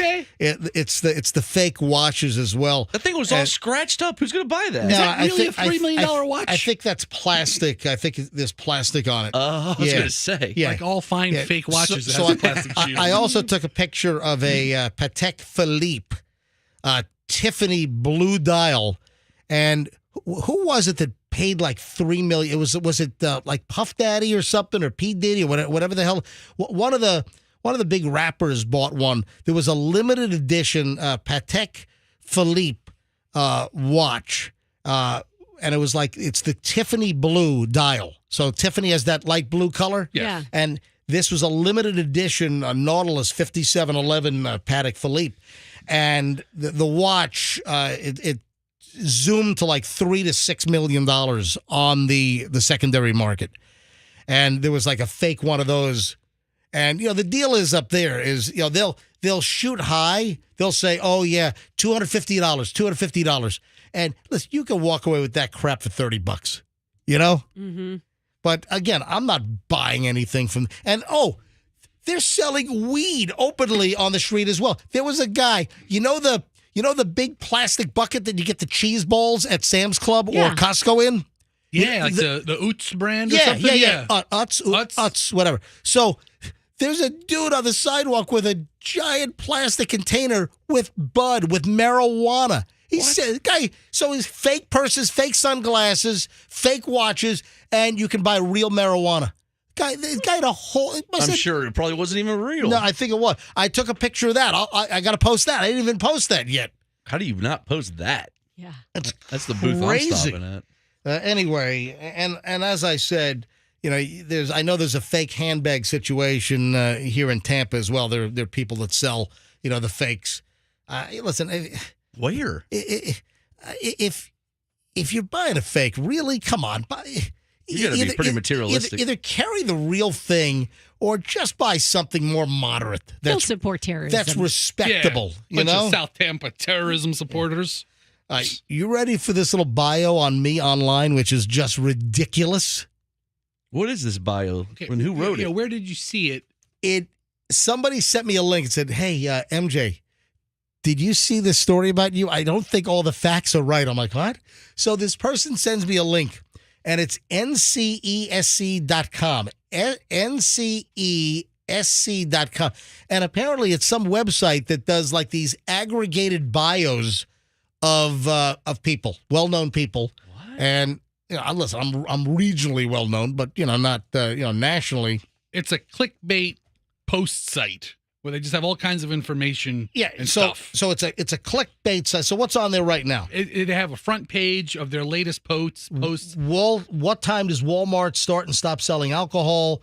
Does Walmart change transmission fluid? What? I mean, these are just Target return policy. Just how much does Dairy Queen pay? It's just all kinds of questions to get you to click it because some people think clicks generate revenue. Right. And that's the whole template of this site. Well, we should probably copy it. It's clearly like AI driven or it's aggregation driven. That's the next thing I was going to say because several weeks ago I asked ChatGPT, tell me about the MJ Morning Show, and they might have been 40% right. But 60% was wrong. Yeah. So listen to this. This might be like ChatGPT written. So it has my real name on here, Todd Schnitt, net worth, employment, security. What?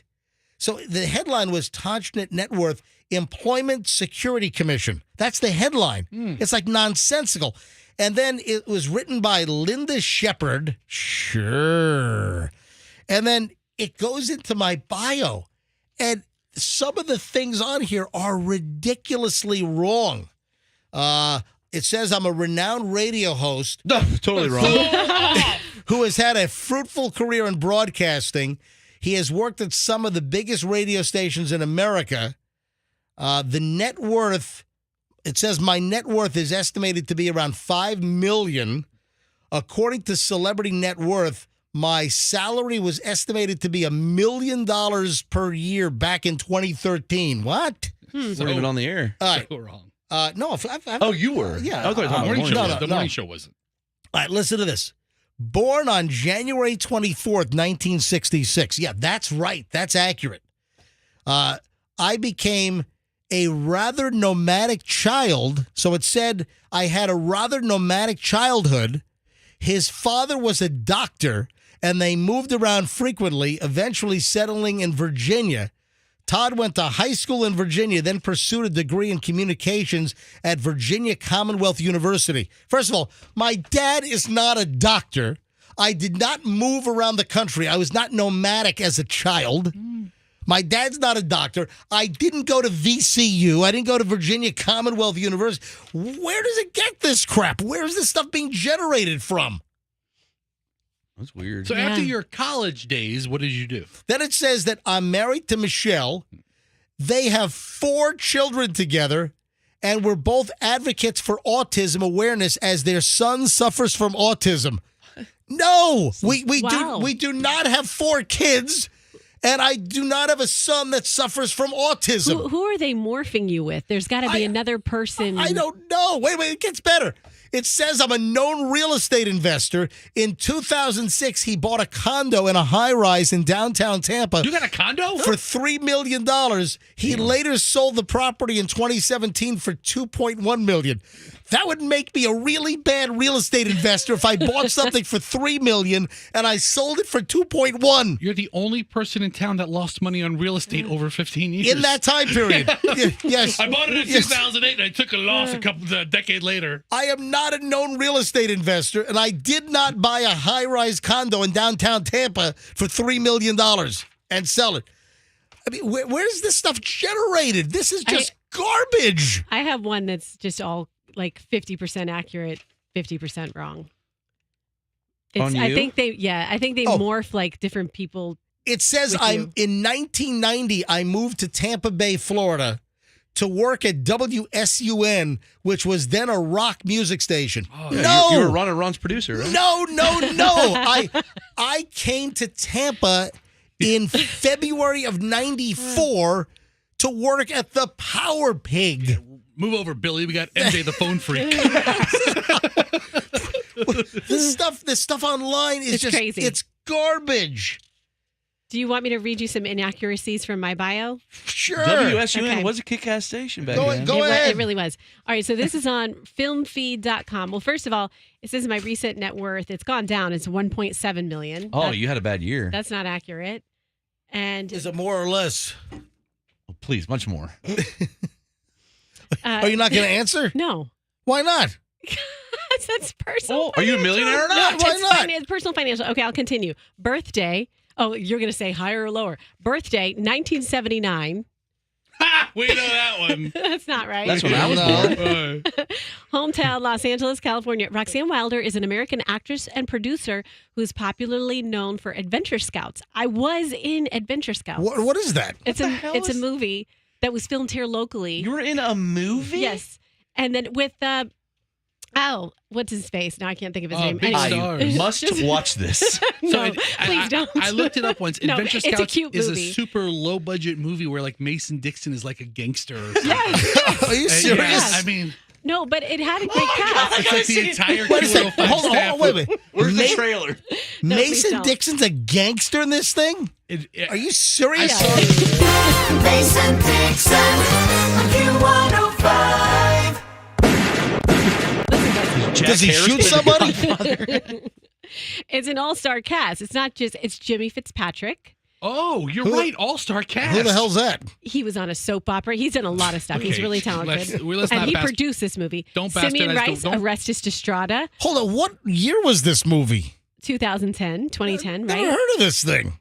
Anyway, I got to move on. Okay. I got to move on. Anyway, Anyways, so you're don't cra- believe everything you read on. I'm online. reading this bio on me. It's like riddled with just completely false information online. Wow. All right, moving along. I did buy, by the way, I did buy a Friday night Mega Millions ticket in a seedy little bodega off Canal Street. And I thought maybe, you know what? If I buy this in the seediest bodega in New York, maybe I got a good chance of winning, the Mega Millions. Anyway, nobody won Mega Millions on Friday night. So the drawing tomorrow, Mega Millions is estimated to be $1.55 billion. So I think, is that like the biggest in Mega Millions history? Or we're getting close, I think. It's a pretty big one. That's a pretty freaking big number. So Mega Millions tomorrow night, Tuesday drawing, $1.55 billion with a cash option of $757.2 million. So that sucker's getting pretty damn big again. You know what's going around, and we know quite a few people that have come down with the vid. So COVID is circulating again. We've got a couple of people here at the radio complex. Yeah. So while I was up in New York because I left on Thursday morning. I saw an email that went out that a couple of people have COVID in the building. You know, some of the on-air people here on different stations have the COVID. Really? So, yeah, it is absolutely circulating. And you know what else I saw regarding COVID?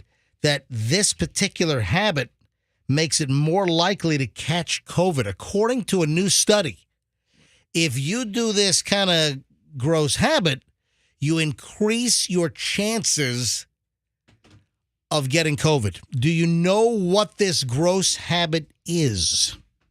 Yes, Roxanne. Pick your nose and eat it. Oh my God. That's called the fester. Why is everybody looking at me? Why do you say eat it? No, it's just picking your nose.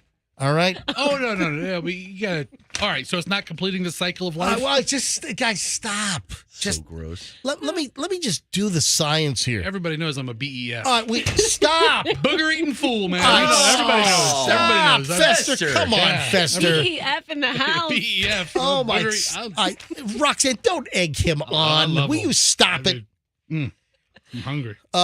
New published study examined COVID infection rates in 219 healthcare workers at a hospital in Amsterdam between March and October of 2020. Researchers from the, I can't even pronounce this, university in Amsterdam found COVID infections were more common among the workers who picked their noses That makes sense. compared to those who didn't. About 17.3% of nose pickers tested positive compared to 5.9% of workers that didn't pick their nose. That's almost threefold, right? That is a pretty big number.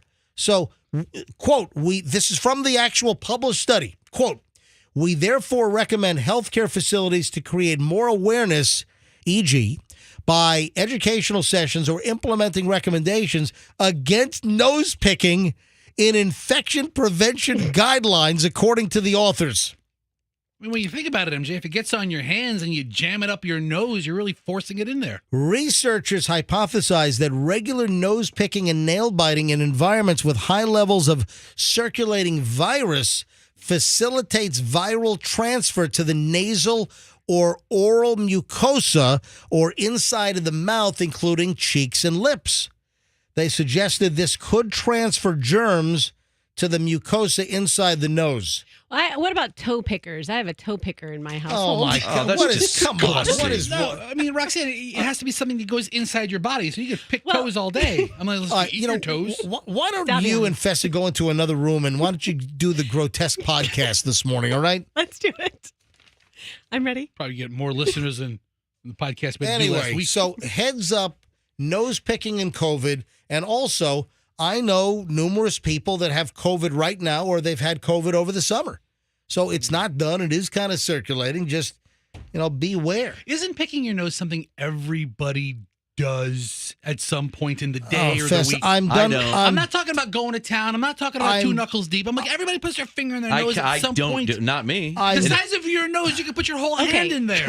I am done with nose picking talk. I just rolled out a scientific medical journal report. Speaking from someone who does not pick their nose, I don't pick my nose, but I have before, like if you're blowing it, like kind of like take the tissue and shove it up there a little bit. Like, does that count as picking your nose? Or it has to be a bare, finger. If you use a tissue or a handkerchief or whatever. Yeah, who uses a handkerchief? Doesn't count.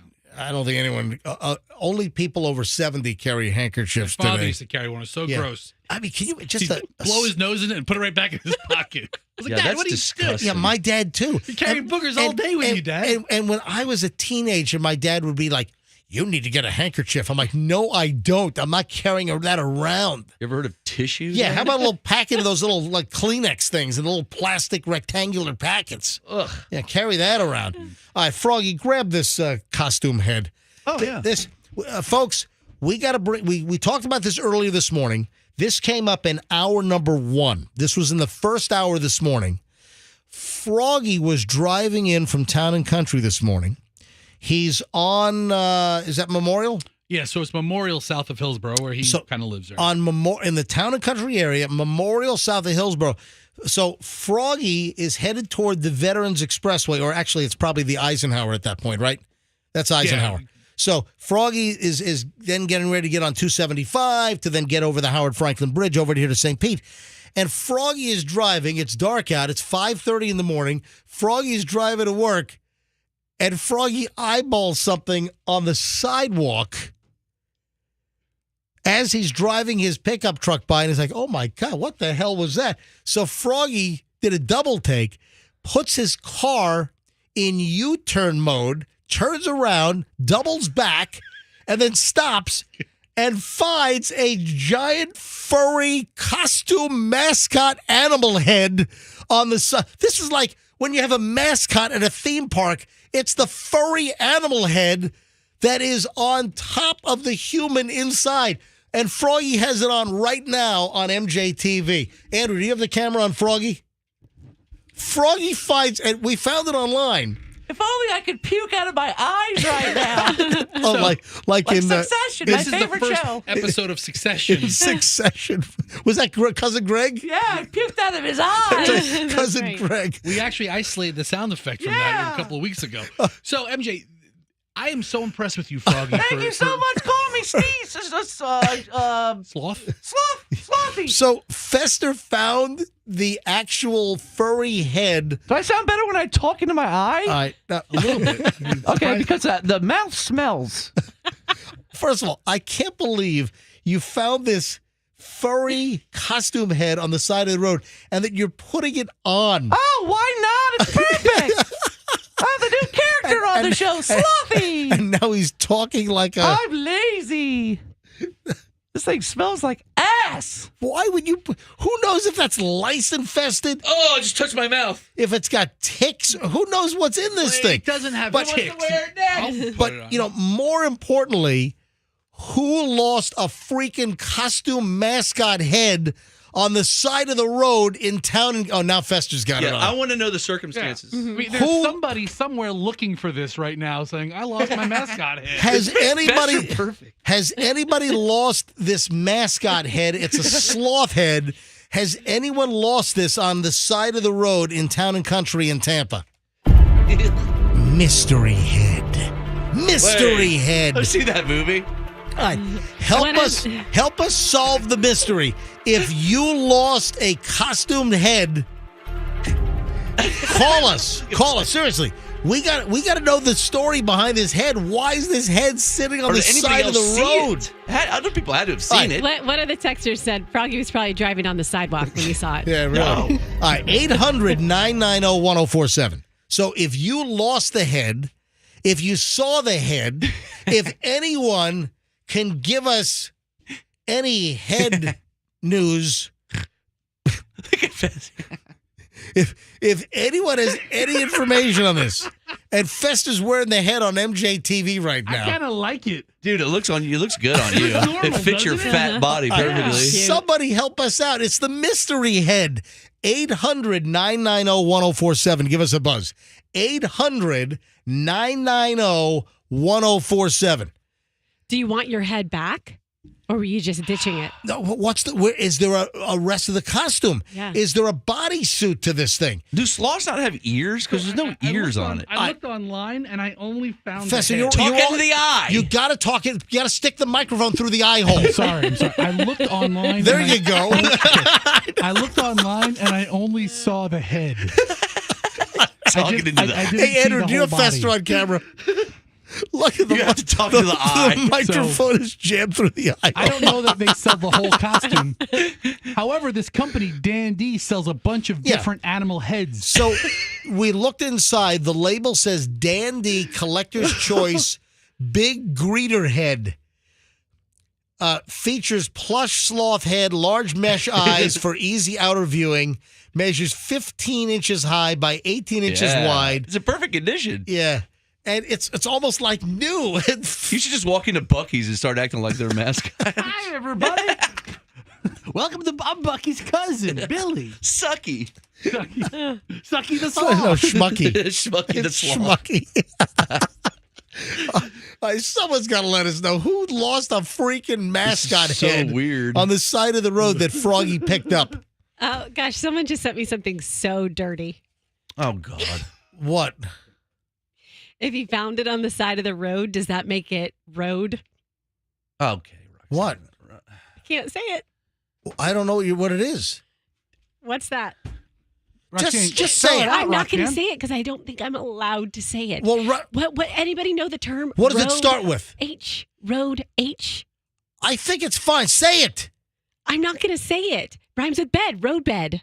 Oh my God. Are you trying to say road head? Yes, you said Roxanne! it. That's You what can't the say texter said road that. head? No, it's a very dirty slang term for something. Well, Roxanne, yeah, you're- when you describe it like that. Yeah, it's like the only thing I look for when I so travel. the question is, since you found that head on the side of the road, does that make it? Roxanne, I think it does. All right, folks. Roxanne, The head is on MJTV. by So definition, it is. if you're not watching MJTV live, you can watch MJTV later. How So are you going to wear the thing? you can wear it all show. I like it. you can watch the MJ Morning Show on TV. If you go to mjmorningshow.com, just click on MJTV, and when we're live from 6 to 10 a.m., you can click on the banner. You'll see the little graphic that says, watch MJTV live. Or if you scroll down, you can watch all of our previous shows. So when this show is done later today, if you're like in the car or you're at work and you're listening on the radio and you're not watching, you can watch later on. So if you want to see this goofy head that Froggy found and a variety of crew members, Roxanne, you haven't put this thing on. Yeah, after Fester gets his sweat on it. Oh, God. I wouldn't put this thing on. Why? I was even before Festa put it on his sweaty melon. I wasn't putting this thing on. It was found on the side of a road. Who knows what's in We're this going thing? to have so much fun with that thing. Why not? You're probably going to get impetigo from this thing. I don't know what that is, but probably. Anyway, so MJTV later. Hey, Andrew, about what time does MJTV get posted, or can you watch it anytime? How does that work? You can watch it anytime. Oh, so it's the YouTube stream, so anyone can tune in whenever. But then it's archived later. Yeah, I put a link to it from the Right. MJ Morning Show Okay. page shortly after the show ends. All right, so you can see what this thing looks like. All right. Anyway, Pretty good find on my part. yeah, It fantastic. really is. Do you want to see one of the worst tattoos ever? Yes. Take it off. All right, Fester, Festa, talking to your eye hole when you're talking to us. Take it off. Yes. I want to. Festa, take the damn head off. The headphones. There's no ears on this thing. Exactly. The headphones are useless. Just take the head off. Give I it to me. Give it can't. to me. Oh, I gross. can't look at that anymore. But it's the mystery of the road head. Is that what you're saying? There we go. Roxanne, you can't say road head? Oh yeah, no, I didn't want to say that. I thought it's a slang term for something very dirty. Roxanne. What, Roxanne? What's the slang term? I can't. I don't understand. Don't Smells do it. like you guys. Don't do it. It's Yeah, Roxanne is repulsed by the smell of it inside between my head Yeah. sweat and Froggy's weed Yeah. breath. It's really stank up. now. Worst tattoo ever. We got to post this. Hey, Andrew, we got to post this on Stories Mentioned on the MJ Morning Show. But there is a guy that is clearly going to regret this. I'm going to hold this up to MJTV, but we'll put the link up. Do you know what this guy did? First of all, do you know what part of the body this is? That looks like. Is it? Is it a back? Yes, it is. This is a guy's back. Do you know what he did to his back? Is that a to-do list? No. So It is the cut list. I know what that is. Tell me what it is. It's Taylor Swift's because I see 1989 Yes, on the yes. picture. It's the cut list or the record set or For- the song set list. list. Set list. It's the cut list for every Taylor Swift CD. Oh, for the CD. What an idiot. The guy, so he wrote on the top of his back, so right in between the shoulder blades, so on the top portion of the back, this guy has Taylor Swift stylized in script. So I that must be like is that her signature? Is that like so? It's huge Taylor Swift, and then he has the actual cut list of every album title, and then every cut. Like 1989 is one of her CDs, and it's cuts 1 through 13. Can you imagine this? The guy on his entire back, it's every Taylor Swift CD with the name of the CD and then the track listing 1, 2, 3, 4, and then the song title. How long did it take to do that? What the hell? I mean, this could be the worst, dumbest tattoo decision ever. What is this dude going to regret being one of these Swifties? This is a guy. This is the worst. You could be a male Swiftie. Aaron Rodgers is a Swiftie. I never said that there aren't male Swifties. I know there are. But what a stupid decision to put every one of her CDs with every single track number on your back. Well, he can't look at it. That's the weirdest thing. But you can enjoy it when you're behind him and he's wearing no shirt. Oh. That is the dumbest tattoo that I think I've ever seen. There is something that bothers me immensely. This is an absolute peeve of mine. It pisses me off. It happens on the road. What do you think people do on the road that bothers me? All right, where do we start? People on their cell phones. People distracted. People who don't look at everything on the side of the road like you do. Or like Froggy, who found this kick-ass head this morning. You're kind of dancing around. People who drive slow in the fast lane. You're getting closer. Not using your turn indicators. People who drive fast in the slow lane. Getting. All right. People who drive slow in the fast lane. People that don't use this. Their blinker. Yes. I just said. Yeah, I think. Oh, I did. Okay. I said left to right indicators. Yeah. Oh, I'm sorry. I didn't hear you say called that. it left to right indicators. And Yes. Nobody calls it the left to right indicators. Nobody. Well, I do. Nobody does. I don't think you do until the second you said it. The hell is that? Oh, Anyway, Okay, left to right. so- but this is important because the Society of Automotive Engineers just put out a study saying that turn signal neglect results in twice as many crashes as distracted driving. So this is important because distracted driving includes all the cell phone usage, which I think, Fester, you brought That up. was my first guess. There's tons of it. If you're driving down the road, just take a notice. When you pass cars, whether you're on the interstate, whether you're on a surface road, whatever the story is, just start paying attention to other drivers. Just take a peek. You're on 275, you're on 70, you're on I-4, whatever. You're on the Selman, the veterans. Take a look. When cars pass you, or you notice how many people are on their freaking phones. All right? So that is a very good guess, but incorrect. But it's turn signals. People not using turn signals results in twice as many crashes as drivers that might be distracted on a cell phone. In a new report published by the Society of Automotive Engineers this week, an in-depth observation, the study of turn signal rate of neglect not only exposes how widespread the problem is, a total of 12,000 turning and lane-changing violations were observed with visible turn signal usage or neglect data recorded. The study shows that the neglect rate for lane change vehicles is 48%, and the neglect rate for turning vehicles is 25%, meaning neglect, meaning failure to use your turn signal when changing lanes, or that also bothers me. You're tooling around, you're on a road, and then somebody just nails the brakes and makes a turn with zero indication that they're about to make that turn. And that bothers me. That pisses me off. What about people who do just like a little blip, blip, blip? Like don't hold it down long enough? Does there have to be a specific duration that makes you satisfied, MJ, with the amount of time that someone's had their turn signal on? It should be enough to indicate. It should be enough to let the driver know that you're making a turn. Yes. The left-right indicators, like Froggy said. Thank You're you. right. Yeah, It's come yeah. full circle. Thank you. I don't use my blinker if I'm in a turning lane. You don't use your blinker at all. I've seen you. I've driven with you. Remember, I watched point. you make 13 or 14 lane changes on the Howard Franklin Bridge. You didn't use your turn signal once. I weave in and out like water, baby. Ugh, Oh, yeah. That's it. dangerous. You take turn signal off my car. Also, anybody, what are your thoughts on reckless, terrible, awful drivers that are weaving and swerving, but they use their turn signal? Do they get points for that? It's a little more courteous. I have seen some of the worst, most dangerous drivers ever actually use a lane change signal. I'm changing lanes right now. I'm going to cut you off right in front of your front bumper.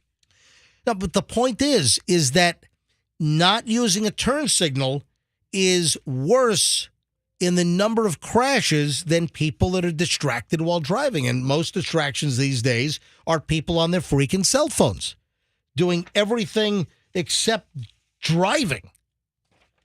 So use your turn signal. What skin is it? How much effort does it? Seriously. You know what? I'd like to talk to non-turn signal users. Hi, I'm right here. Ask me anything. I can write a book about it if you want. All right, Fest, why don't you call in? 800-990-1047. All right, now, all kidding aside, I would like to talk to MJ Morning Show listeners.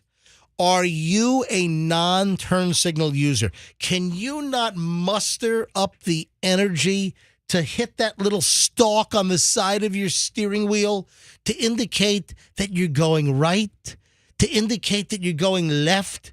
Are you a serial non-signaler? I'd like to talk to you. I want to climb inside your head, not the plush furry head found on the side of the road. But I'd like to know, if you're a non-signaler, would you please let us know why? All right, 800-990-1047. 800-990-1047. That's how you get in. 800-990-1047. I want to talk about non-signaling psyche. What the hell's the story? Professor, bring on my screener, please. Okay. So I can see who's on hold. We already got some call screens here. There's a lot here. more non-signalers than I thought calling in. Again, so if you're a non-signaler, 800-990-1047. Why? What is so difficult about using your turn signal to alert other drivers? 800-990-1047 is how you get in. Let me start with Rachel in Bradenton. Rachel, you're on the MJ Morning Show on Q105. Hi, Rachel. Hi. Rachel, are you a non-signaler? So it depends. If I'm turning, I do use them, but if I'm merging, I'm actually afraid to use them. Driving around here, I feel like sometimes you're running out of merge space, and if you're turning using a turn signal, the people behind you actually speed up around here so that you're like running out of road space. So sometimes if I'm merging, I actually won't use turn signals because I can't let people know that I'm trying to do it or they won't let me. Okay, that's a merge, but what about you're just driving straight down the interstate? You're in Bradenton. Let's say you're on 75. So you're on 75 and you want to go from the right lane to the middle lane or the left lane to the middle lane or the middle lane to the left lane. Do you signal then? Just by virtue of you going, that's kind of a quick yes or no. Why?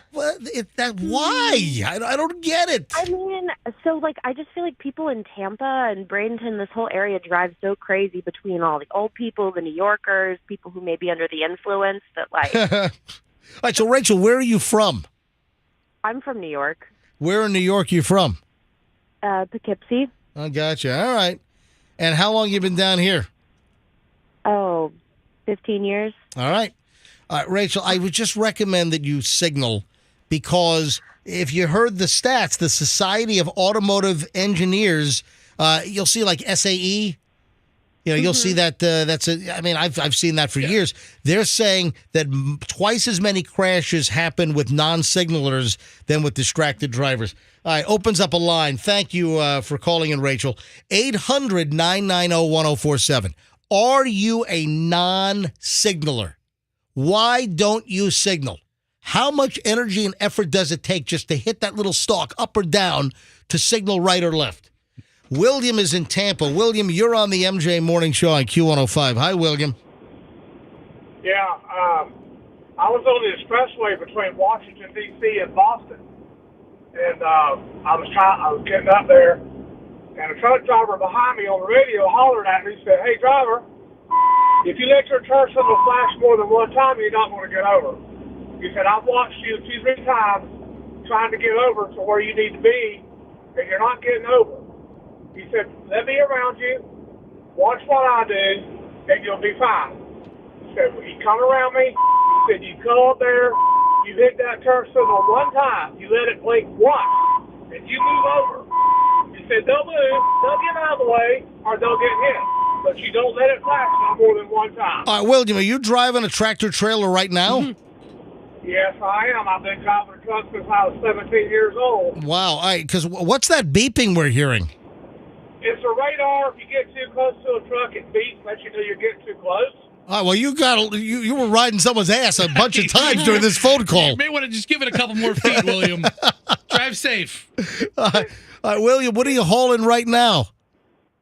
Actually, I'm empty right now. I just unloaded my load for the day. Oh, gotcha. Are you a local or are you long distance? I've done both, but now I'm local now. Yep. I'm local. All right. Thank you. Do you work for a big freight company or what? Well, I'd rather not say who I work for, but yeah, they're big. All right. Well, a bunch of those yellow drivers looking for jobs right now. You don't drive for yellow. Yeah. Thank you, William. Have a great day. Drive safely. Let me grab Dan in Clearwater. Dan, are you a non-signaler on the road? No, I'm a signaler. I'm a truck driver also, and I didn't hear the guy's last whole comment. But I think part of the problem is people are so dependent on staring at their Google Maps now that they forget to signal. Like everybody that's turning right, they stop before they turn right. I know. Because they're trying to make sure their Google Map is caught up with them. And that's an issue because so that's also an issue where sometimes you're staring at your GPS and you're wondering, wait a minute, is this the road I turn at, or is it the next one to turn at? Yeah, I've driven through some cities where I drove through Atlanta over the weekend, and there were several exits very close to each other, and my Waze just looked like a bowl of spaghetti. I didn't know which road to take or not to take, so I slowed down. I got honked at by some Georgian. Dan, thanks for the call. Have a great day. Let me grab Josh. One more call on this, Andrew. I got to move on. Josh is in Tampa. Josh, you're on the MJ Morning Show. Hi. Good morning. How are you guys doing? We're doing well. All right, so are you a signaler or a non-signaler? So I call myself a mixed use because if there's no one around me or if I'm at the back of traffic and I'm changing lanes, I'm not signaling. Or if I'm at the front of traffic and I'm changing lanes, I'm not signaling.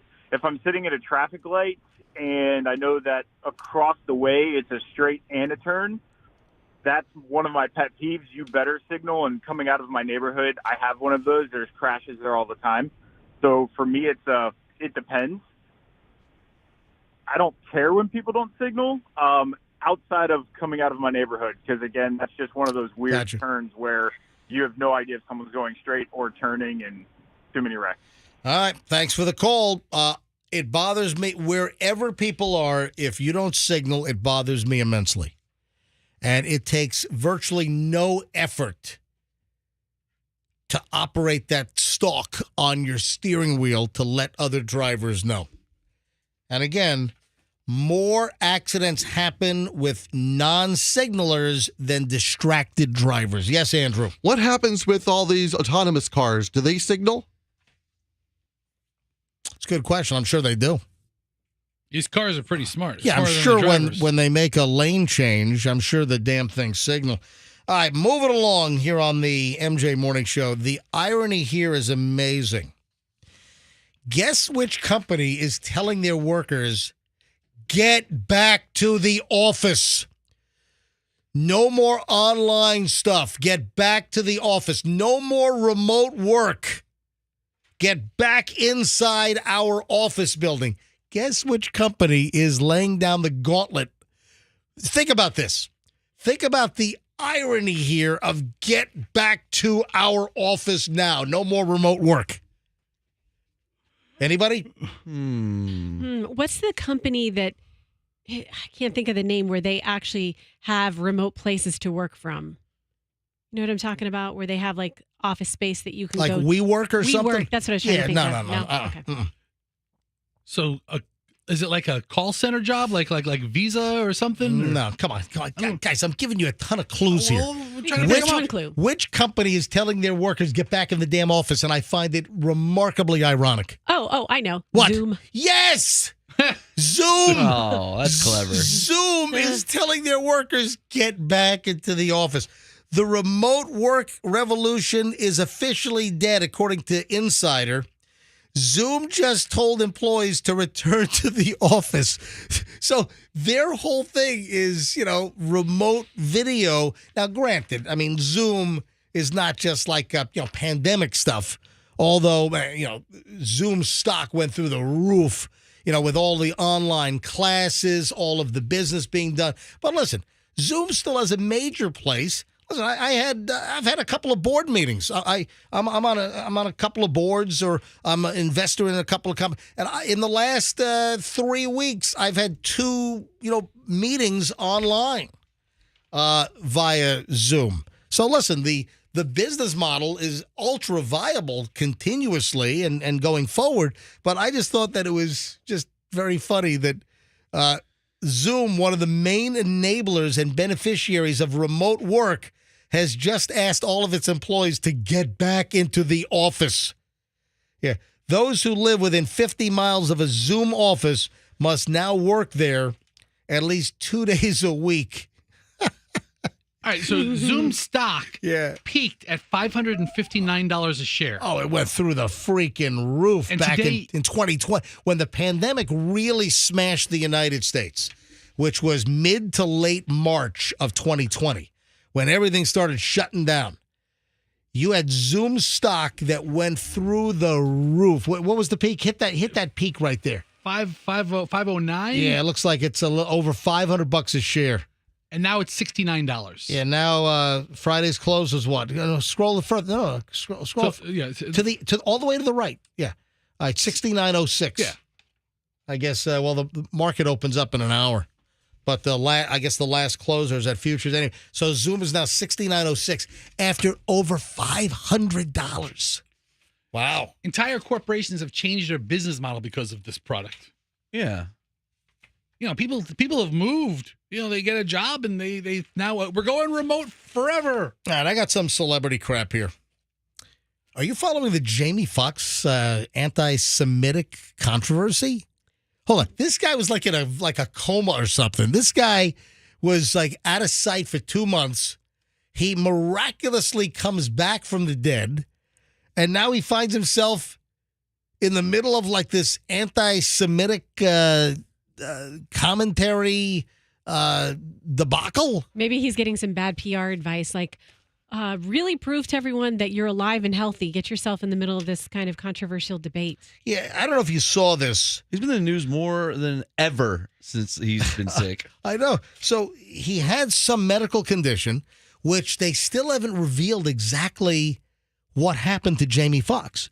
But he was out for months. He disappeared. He was in some rehab center up outside of Chicago, which didn't we ascertain the rehab center that he was at was one of the best for stroke treatment. And then Roxanne, you were way ahead of the curve, and you said that you had inside sources. This was early on when Jamie Foxx had some kind of medical episode and he dropped out of view.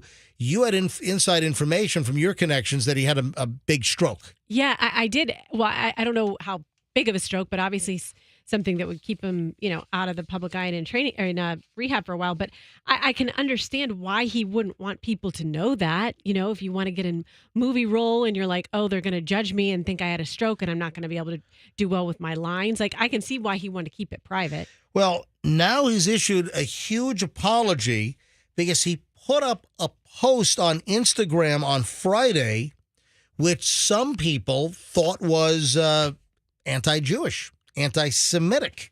What did it say? What did he say? Yeah. So he put up a post. It's on Instagram. It's I am Jamie Foxx is his Instagram handle.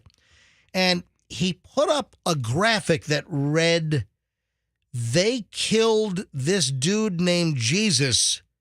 What do you think they'll do to you? Hashtag fake friends, hashtag fake love.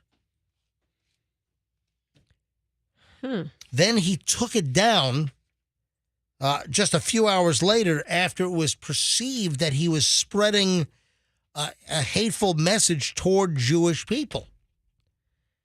And the belief that the Jews killed Jesus. Well, listen, Jesus was a Jew. What is he doing? Yeah.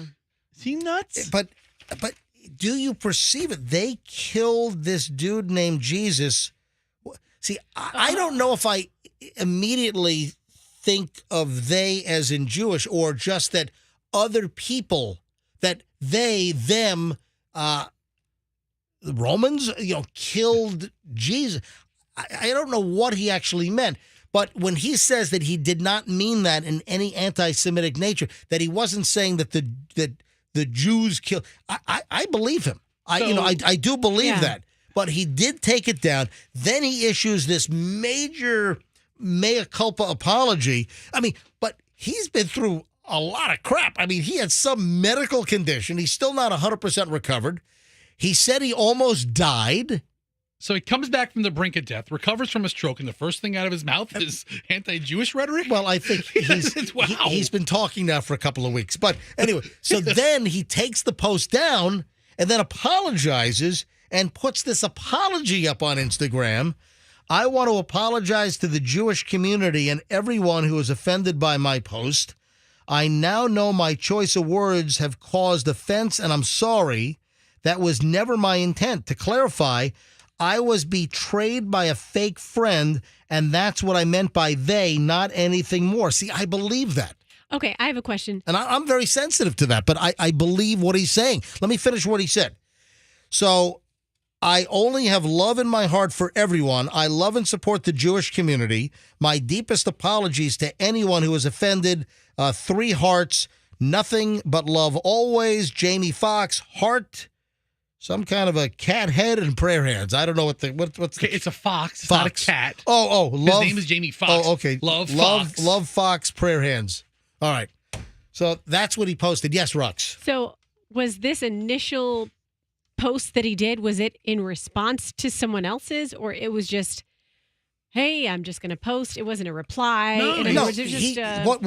He said that he was betrayed by a friend. That's why he posted that. So I don't know what this friend did. But listen, also, you got all the conspiracy theory crap going around. People don't think it's real Jamie Foxx. People think that the Jamie Foxx that's being portrayed in video and pictures, they think it's like some stand-in. There are people that think that Jamie Foxx actually passed away. It's complete madness. Or that he's still in some kind of a suspended animation situation, like he's still in a coma. It's like Michael Jackson's still alive. He's that one weird dude. Anyway. You never know. You have... Say it again? So, Mike, there's rumors. I told you the guy that they think is Michael Jackson. The, burn victim guy.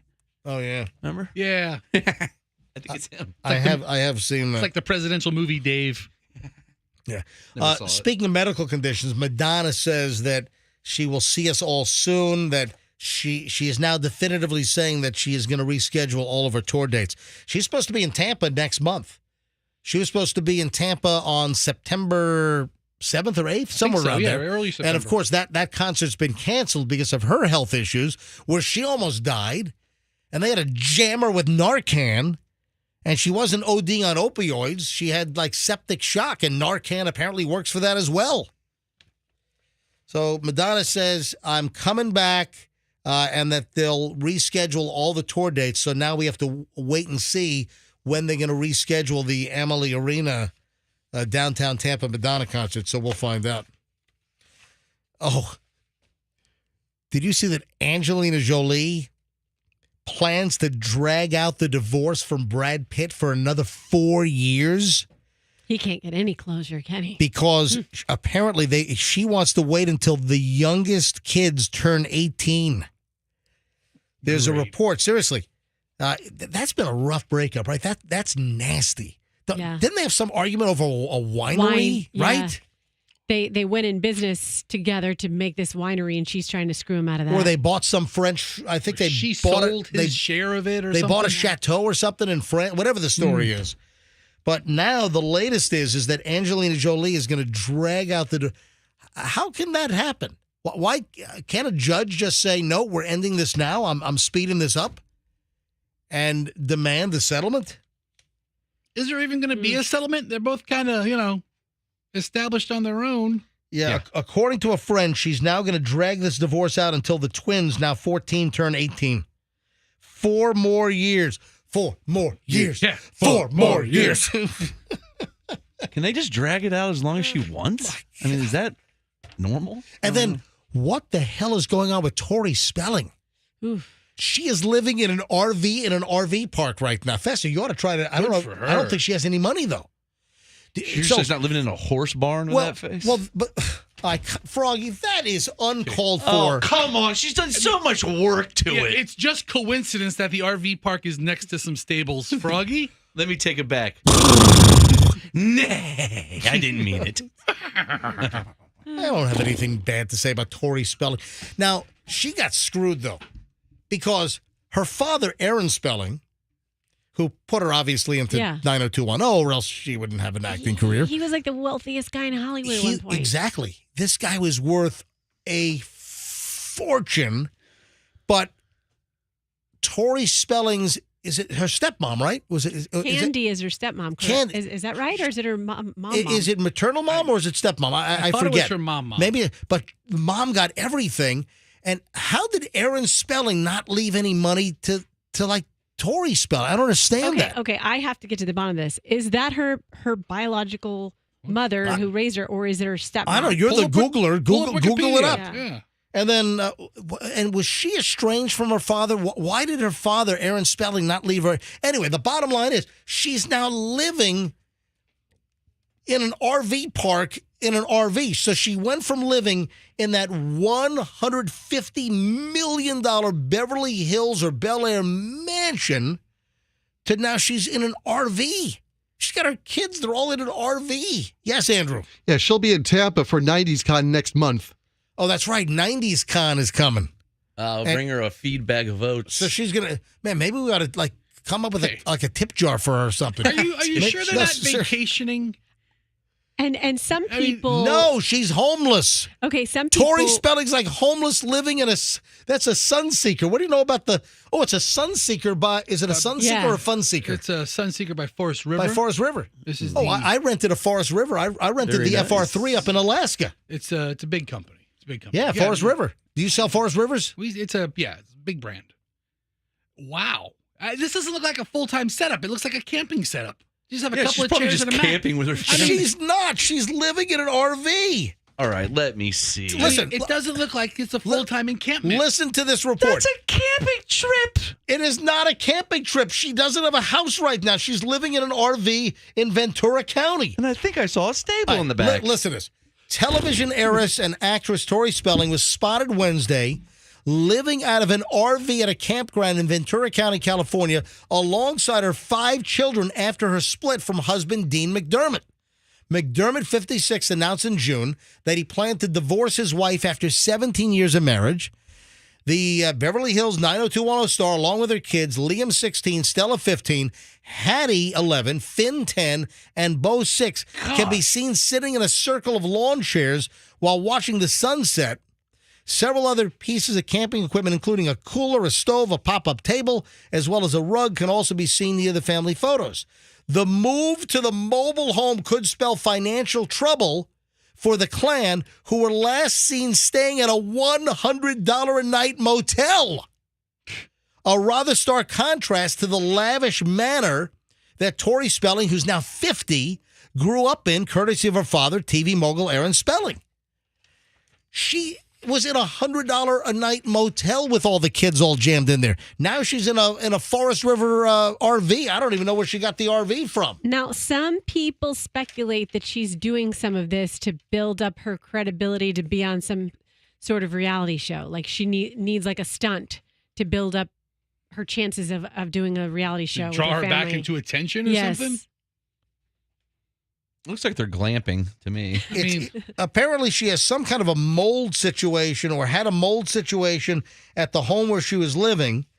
But finding a place to stay is difficult because her financial situation is not great, an insider told Entertainment Tonight. How are you a Spelling and you have no money? Yeah, and Candy is her mom. Candy is her. So Candy is biological mother. Yeah, raised her. And I know they have had a tumultuous relationship at times. But she is loaded. Candy's got money out the waz, and Tori got nothing when Aaron passed away, right? Yeah. Not the even bulk of his fortune went to his wife. $600 million fortune. Maybe we need to take up a collection and deliver it to her when she's at 90s Con. When is that? End of August? When does 90s come here? September 15th. Oh, September 15th. So at the time of his death, he was worth $600 million. Oh, my God. He left $800,000 to each of the children. His 2 children, he left them both less than $1 million. 800 grand? The guy's worth 600 million when he croaked? That's some stingy. Well, Candy got it all. Candy got all the candy. Wow. All right. Someone said that there are, I know you guys mentioned it. I did hear you say that, but the mold issues are her problem. Gotcha. Well, I mentioned that she's got some home issue, but still, it's kind of odd that you're like living in a $100 a night motel. Look, you come out of the Spelling family, you're Tori Spelling, and you're in $100 a night. What motels can you get for $100 a night that's decent? Dutch motel. Hell yeah. Corner Now we're of talking. Florida and Hillsborough. All right, whatever. All right, 8:50 at the MJ Morning Show. All right, we're loaded. When we get back, did you see the shooting at the Brandon Mall? You see what happened at Brandon Mall? Also, the little shark attack off of the Gulf. We'll get to that coming up. Oh, I'm shocked. There are sharks in the ocean. There are sharks in the Gulf. I'm shocked at this information. All right, hang on. And then while I was up in New York, I saw the big news break that there was an evacuation at Tampa International Airport. We got a lot of stuff to get to next. Don't move. We're back in minutes on the MJ Morning Show here on Q1.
Q105, MJ with Roxanne and Fester and Froggy still have not solved the mystery head problem. I know, right? I thought we'd get some calls about it. Yeah, nobody's called in yet saying that they're the one that's lost it. You know, MJ, I'm looking at the way it's lightweight, and if you threw that in the back of a truck, Yeah, it would have. wind could have easily picked it up and pulled it out of the truck, Froggy. Mystery I feel bad for whoever lost it, but it's mine now. Slothy. Mystery head. He'll be hosting a game show later this week, Slothy. Slothy Herman. What? Slothy Herman. Hal's pet. Oh, I thought you were talking about Pee-wee. I thought it was like, all right, Pee Wee Herman died last week. Yeah. Hal Herman, no relation. I was trying to put it No together. relation. Yeah, so Froggy, if you missed this, Froggy driving in at 5:30 this morning is in Town and Country. He's on Memorial. He's headed toward the Eisenhower and headed toward 275 South to come over the Howard Franklin to hit St. Pete over here where our studios are. And on the side of the road going down Memorial in Town and Country, there's a furry animal costume mascot head on the side of the road. Froggy's like, what's that? He does a U-turn and picks the damn thing up. Hell yeah. Brings it into the studio. And my family's big. My dad taught me, always pick up junk you see on the road. You never know what it might be worth. That is an incredible find. Yes. I had a friend of my dad's, may he rest in peace, Bill Cox was his name, great guy. And he ran a video production company in Virginia Beach. How's this guy you work for? Yeah, so I worked for him when I was 13 years old. So the first job I really had was working for a company called Video Image Productions. And they had, like 4 trucks. They had all these expensive Ikegami HL79 cameras back in the, early 80s. And they did commercials and sporting events. So I went to work for Bill Cox when I was like 13 years old. And the first thing I did, I was at church every Sunday. I was at the Church of God in Christ in Portsmouth, Virginia, every Sunday morning for years as a crew assistant. Recording the sermon? Recording the Bishop L.E. Willis. What a boring gig. The bishop, and if any folks are listening, he's deceased now, but Bishop Willis was very well known nationally in the whole Kajik Church of God in Christ, in that whole Southern Baptist movement, and we videoed his service every Sunday morning. We videoed the music, the choir, everything, his sermons, and that ran on like 50 TV stations around the country. He bought time on TV, the Bishop L.E. Willis. So Bill Cox was the guy that ran the company. And this dude would stop for anything. There'd be a screwdriver. He'd be in the left lane on one of them, like on 64, like Interstate 64 in Norfolk. I'd be riding with him, and there would be a screwdriver that he'd spot. We're in the left lane, and on the left shoulder, he would spot a screwdriver and like hit the brakes, pull the car over, and go back and get it. Yeah. Pliers, screwdriver, like, what are you doing? It's like, my God, I mean, he did put together a toolbox, but but we could have gotten rear-ended at 70 miles an hour. What was the name of the bishop? Bishop L.E. Willis. Letter L, letter E. Yeah. I want to see if I can find any of your work on YouTube. Bishop L.E. Willis. So, there's a lot of videos of Bishop Willis on YouTube, and I wondered the same thing. If MJ shot that, Are you the producer? You get the producer credit? Well, this was early 80s, man. This was like 1980. I went to work for him like when I was 13. It was like 1979, 1980, 1981, 82. I did it for years. And I tell you what, I was in Southern Baptist Church of God in Christ. I was in church every Sunday. And my favorite part was they had a full kitchen and a chef. Yeah. And after services, this dude made the most incredible Southern soul food that I've ever had. Fried chicken, collard greens, black-eyed peas, biscuits. It was. I look forward to that every single Sunday. Was after the service, we got our own plate. Nice. And that was fantastic. Anyway, the point is, side of the road crap. So, and Froggy found this head. If anyone knows anything about this head, let me grab it. We need to know. We need to know why. Who and lost where it? Why? And who. What'd they use it for? I'm holding it up to MJTV right now. Froggy found, and it's a sloth. It's a furry sloth costume, full head that like a theme park animal would wear. Yeah. Yeah, a mascot. A mascot, and it's a sloth. And we found it online. It sells for about $40 online. Is there the rest of the costume? But who lost the head? Who lost their head? Is there a local high school team named the Sloths or something? Could you? That would be the worst team. Football team. All right, folks. Let's go Sloth. Let's just skip practice today. How slow are the sloths? Does anyone know about a lost head on Memorial in Town and Country? If you have any information about this, 800-990-1047.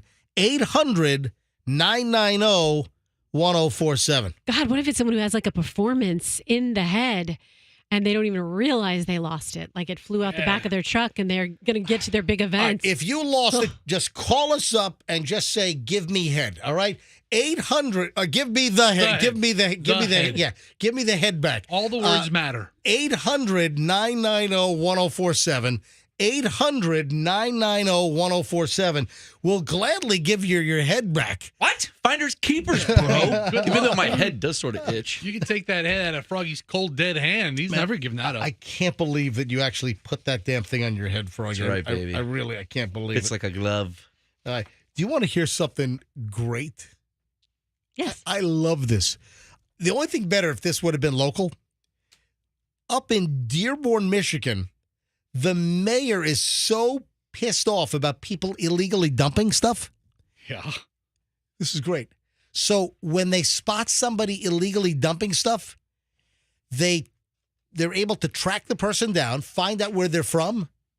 They are collecting. He's having city employees, when someone illegally dumps, collect the stuff and then drive it back and dump it back in their front yard, and then hit them with a $500 fine.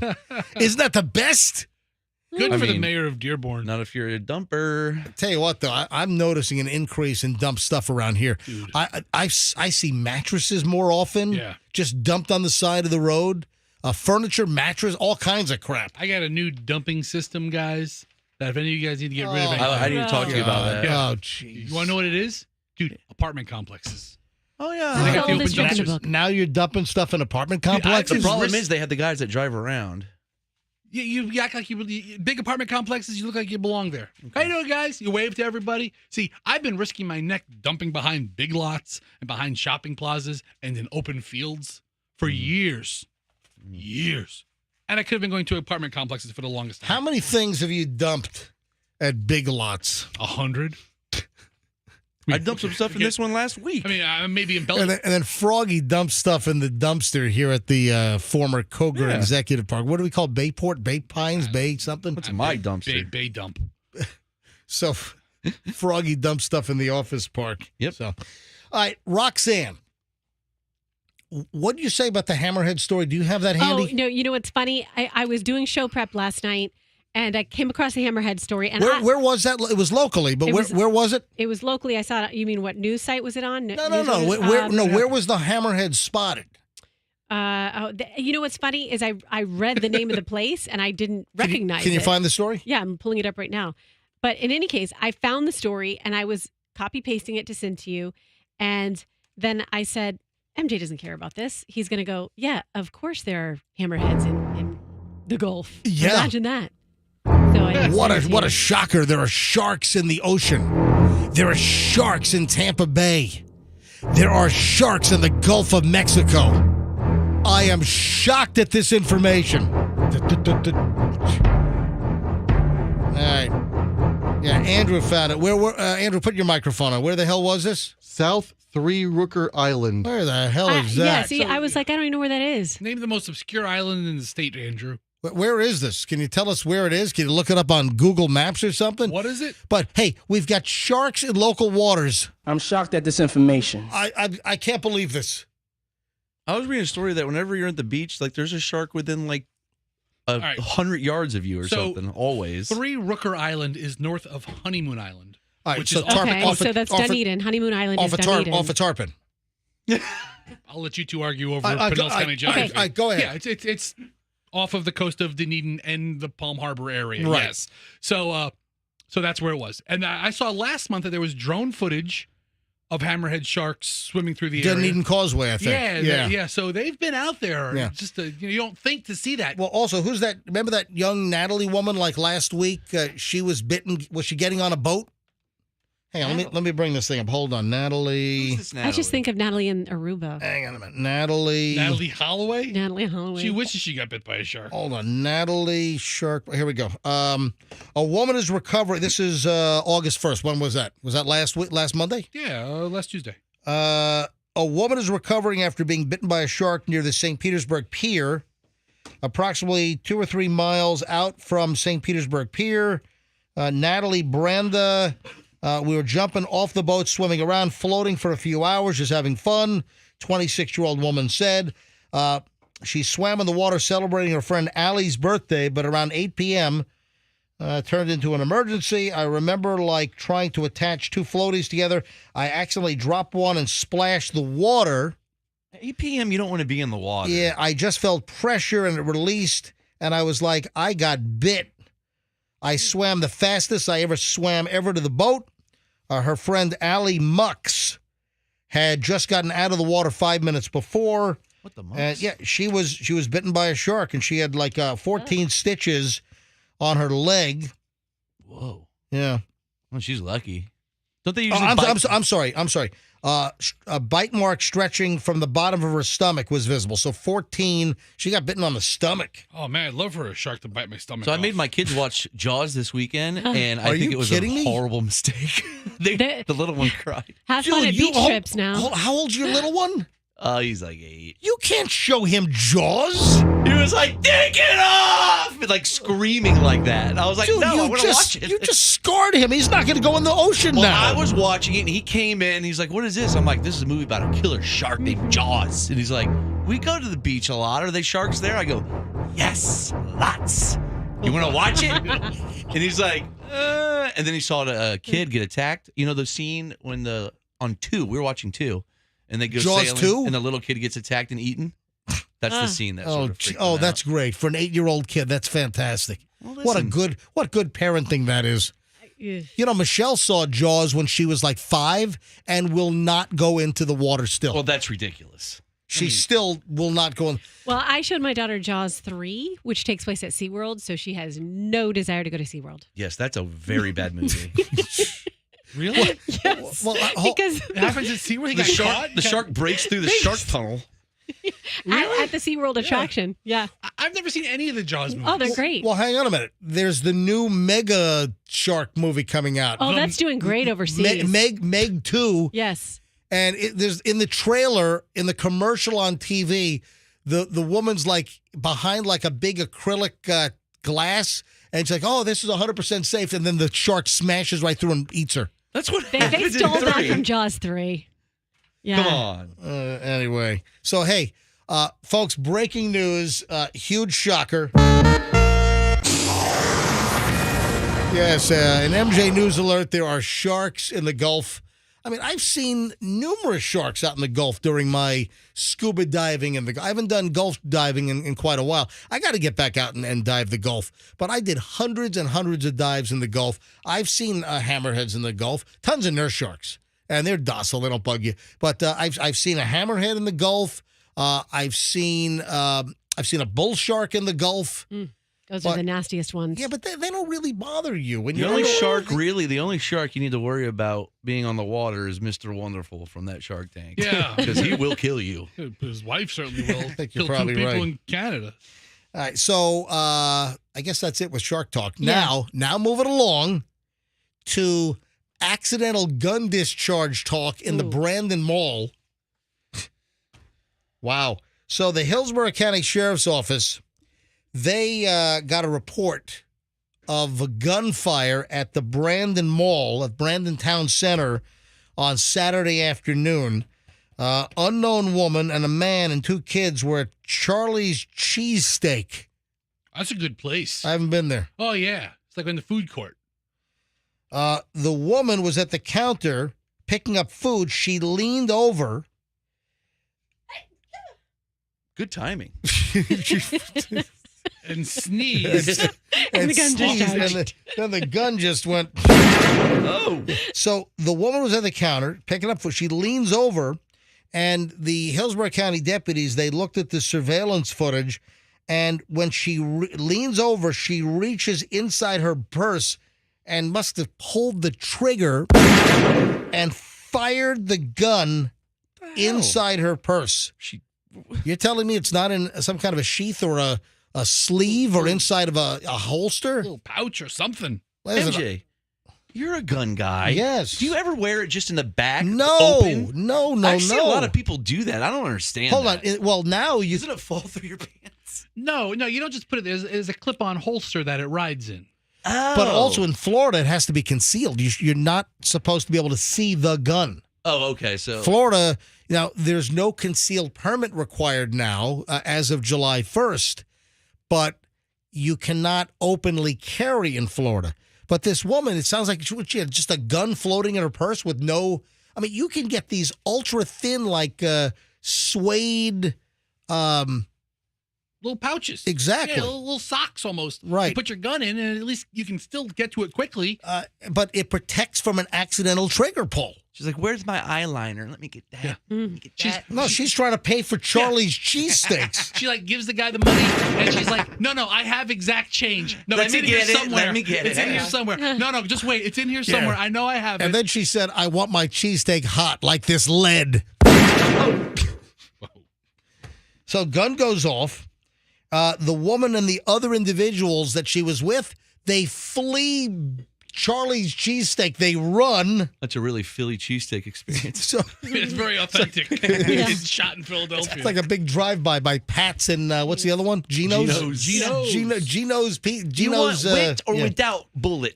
Yeah, with or without. So that's what they ask you. Yeah. So you with or without onions, right? They don't even ask you. You have to tell them. Yeah, Bunch without. of stooges over there in Philly. Yeah. And they both suck. So the gun went off. They run to the mall parking lot. And as of the last story I saw, deputies did not locate anyone that was hurt. The woman with the gun, she was found. No charges there. How do you But not fire a gun at the mall and then run and then there's no charges? I don't know. Yeah, that's weird. And the mall was closed for the rest of the day. So you're telling me they closed Brandon Town Center from 3:24 when the gun went off? They closed that for the rest of the day? 6 hours? Why they close at 9, 10 o'clock, right? Can you imagine the loss of funds at Hot Topic? I mean, the people at Claire's are pissed. Yeah. And then we had another issue. We had a dude, there was a whole evacuation at Tampa International. What's going on Saturday? So we got a gun going off at the food court at Brandon Town Center. And in the meantime, we got some dude with a gun, and they evacuated Airside F, as in you effing idiot. This Airside effing idiot. So this happened at Tampa International. The guy's been identified. The man's name, Abraham Othman Yakub, 25 years old. Why couldn't it have been John Smith? He brought a firearm in his carry-on luggage to Tampa International on Saturday. Come on. So TSA found the gun, showed up obviously on the X-ray, and emergency was declared. They call airport police. They rush over. Entire Airside F was cleared out to ensure that there was no threat. You had 12 arriving and departing flights. They were delayed. Ensuring safety is our number one job, and that's what occurred tonight, said Tampa International Airport Executive Vice President Operations John Tillicos. We are thankful for the actions of our officers and our TSA partners who quickly contained the situation and helped operations resume safely as quickly as possible. What a hassle. What's this guy's reasoning? Yeah. Mr. Yakub? Mr. Yakub was charged with tampering with physical evidence and carrying a concealed firearm into an unauthorized prohibited area. Investigation continues.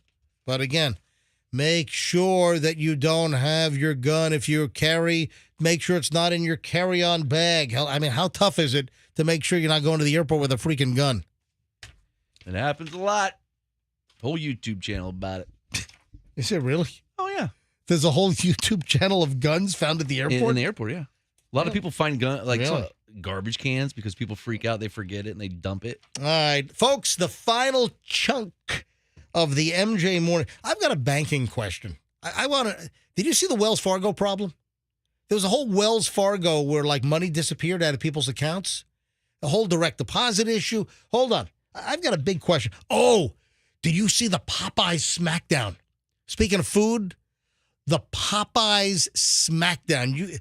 This is, I'm telling you, it's not just the customers. That's a little hint. The Popeyes smackdown. We'll get to that next here on the MJ Morning Show. You got to hear this.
Ladies and gentlemen, it is 9:30 at the MJ Morning Show, and it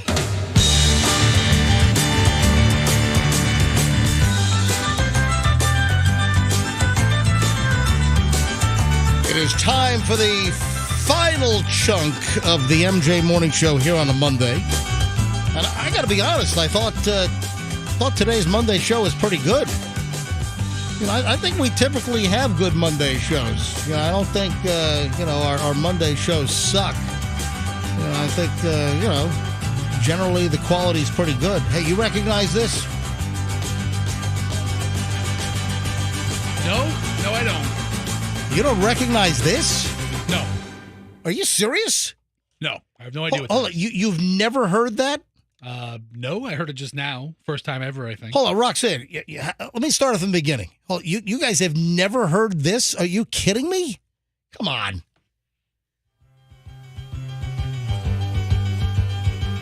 First of all, you don't know what this is based on?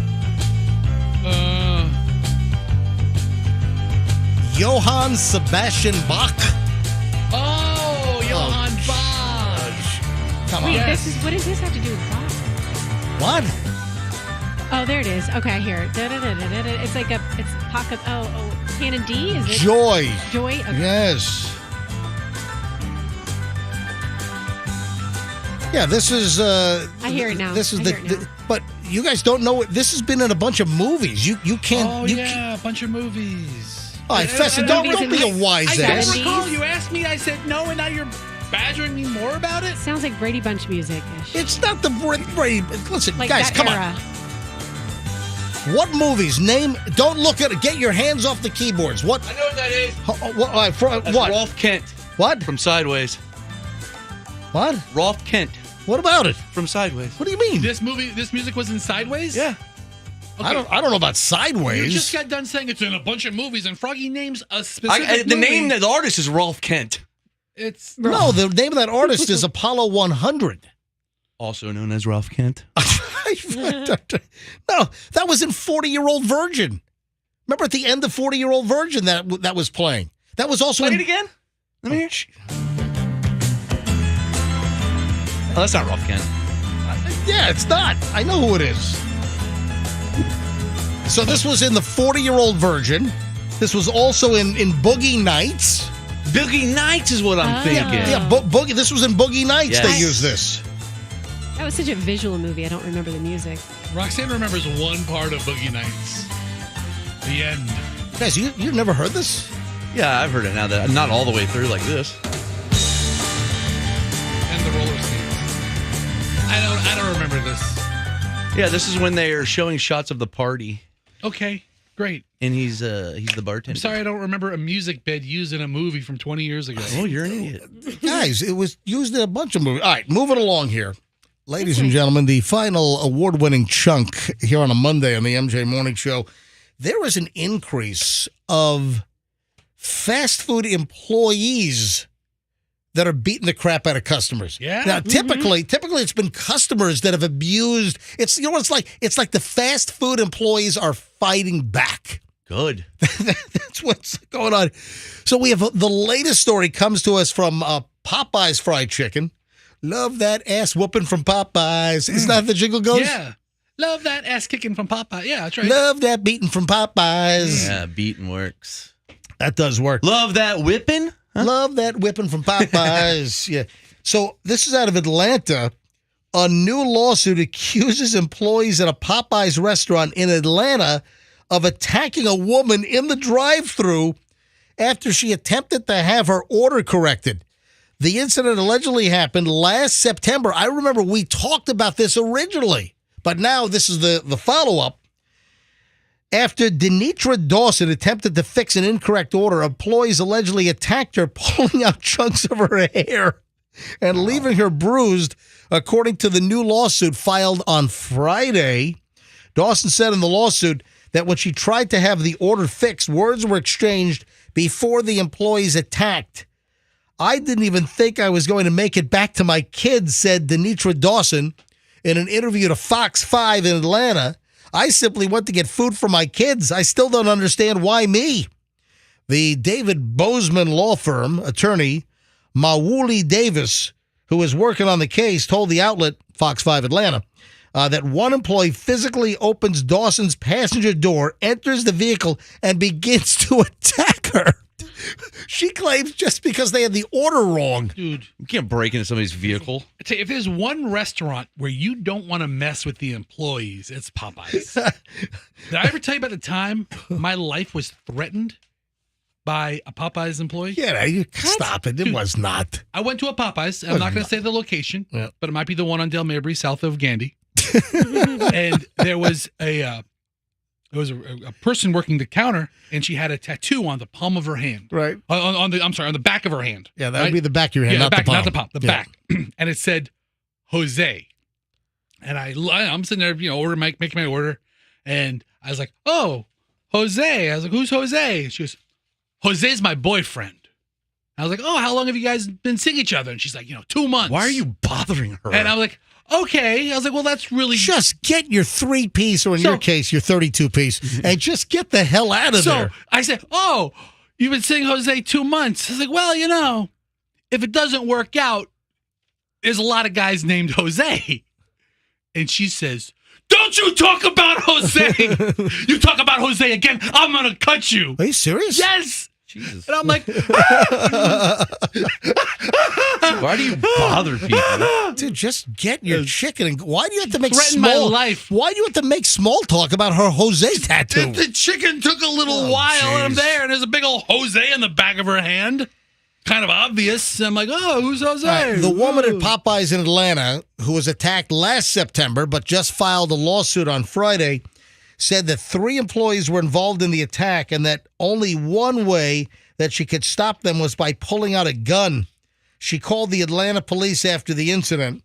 According to the incident report, 2 people, Tenise Taylor and a minor, were charged with battery. A third person, identified as Tenester Evans, was charged with misdemeanor obstruction of an officer.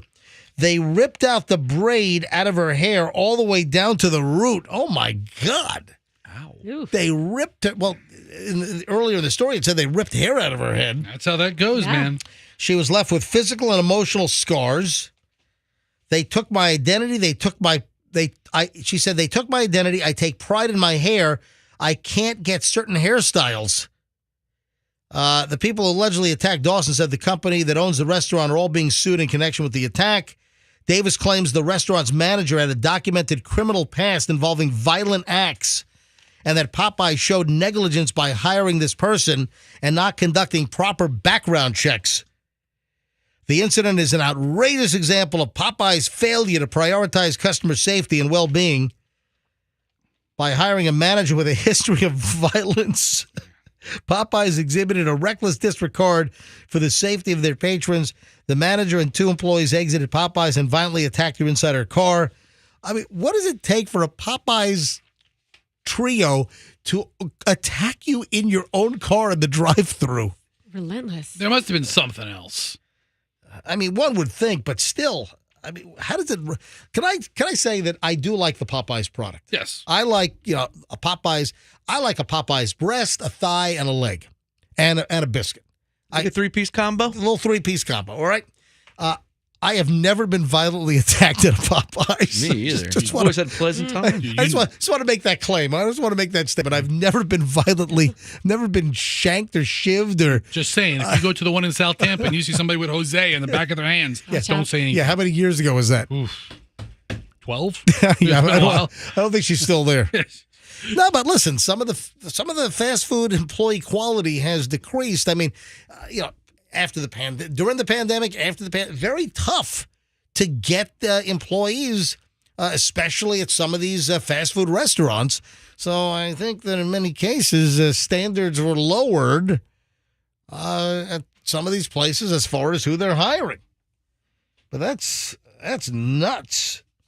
But one would think, is there a little more to the story? They got the order wrong. She was trying to correct the order. Was she abusive and rude when she tried? But even that, it doesn't give the Popeyes employees the right to come outside, open her door, climb in her car, and start beating the crap out of her. Love that beating from Popeyes. Unbelievable. Anyone here bank with Wells Fargo? Nope, I don't. I don't. I used to have an account with them, but I don't any longer. I had a mortgage with Wells Fargo one time, and listen, I just paid the mortgage every month, and everything was okay. Back when I built my house, I had a construction loan through Wells Fargo. I got the best rate I could find was this dude named Mark Bornstein, and good guy. He even texted me all these years later. He texted me a couple of weeks ago. What do you want? Concert tickets to the explosion this weekend? No. The throwback explosion? What was that called? Freestyle explosion. Yeah. Get it right, dude. And I know people. I know lots of people that went to the freestyle. Listen, if I were in town, I would have gone probably to the freestyle explosion. We all talked about going together. Yeah. But I was up in New York this past weekend. Oh, by the way, my daughter Chloe was in the middle of that Union Square riot on Friday with that idiot Twitch streamer who promoted giving away a PlayStation 5 and caused a 5,000-person riot in Union Square in Manhattan. Chloe gets out of the subway at Union Square on Friday after meeting us on the west side near Lincoln Center. We went to see the IMAX 70-millimeter print of Oppenheimer up in New York on Friday, and Chloe peels off from us to go study. And her dorm within NYU, because she's doing a summer class at NYU, her dorm is right there at Union Square. She gets out of the damn subway, and she's in the middle of a riot. And she calls us, Dad, there's a big food fight at Union Square. And come to find out, it wasn't a food fight. It was a freaking riot. And Chloe took video in the middle of the riot. The video is on my Instagram. If you haven't seen it, it's the first item. I pinned the video. My Instagram is Certified MJ Radio. That's Certified MJ Radio. And you can see Chloe in the middle of this riot. I'm like, get out of there. Go. But she had no idea. And I had no idea who this idiot was. Kai Sinat?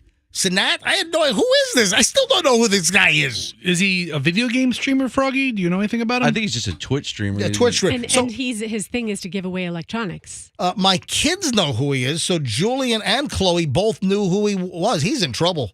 He was charged with inciting a riot. He's in trouble. Yeah, he is a little bit of trouble. Anyway, so back to Wells Fargo in the final moments of the MJ Morning Show.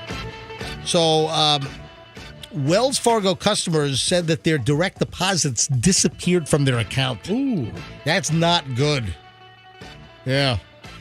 One bank customer said they saw the news about the problem right away, noticed their deposits weren't in their account. Yeah. Right before this popped up in the news, I saw my deposits were not in my account. I was trying to pay bills, and none would go through. So anyway, Wells Fargo, they certainly have their issue. I don't know why folks are with these big banks. They're just good, local or smaller banks that you can use. Wells Fargo also had that investment scam years ago. Remember, they were making fake accounts and everything. And there hasn't been a lot of good news about Wells Fargo in a while. No, not at all. Folks, have a great day. We'll see you back here tomorrow. Again, give my Instagram a follow, Certified MJ Radio, and take a look at all the fake handbags on Canal Street. It's more than I've ever seen, ever. And then Chloe in the middle of the riot. My Instagram is Certified MJ Radio. Folks, have a great day. We'll see you back here tomorrow on the MJ Morning Show on Q105, and let's be careful out there.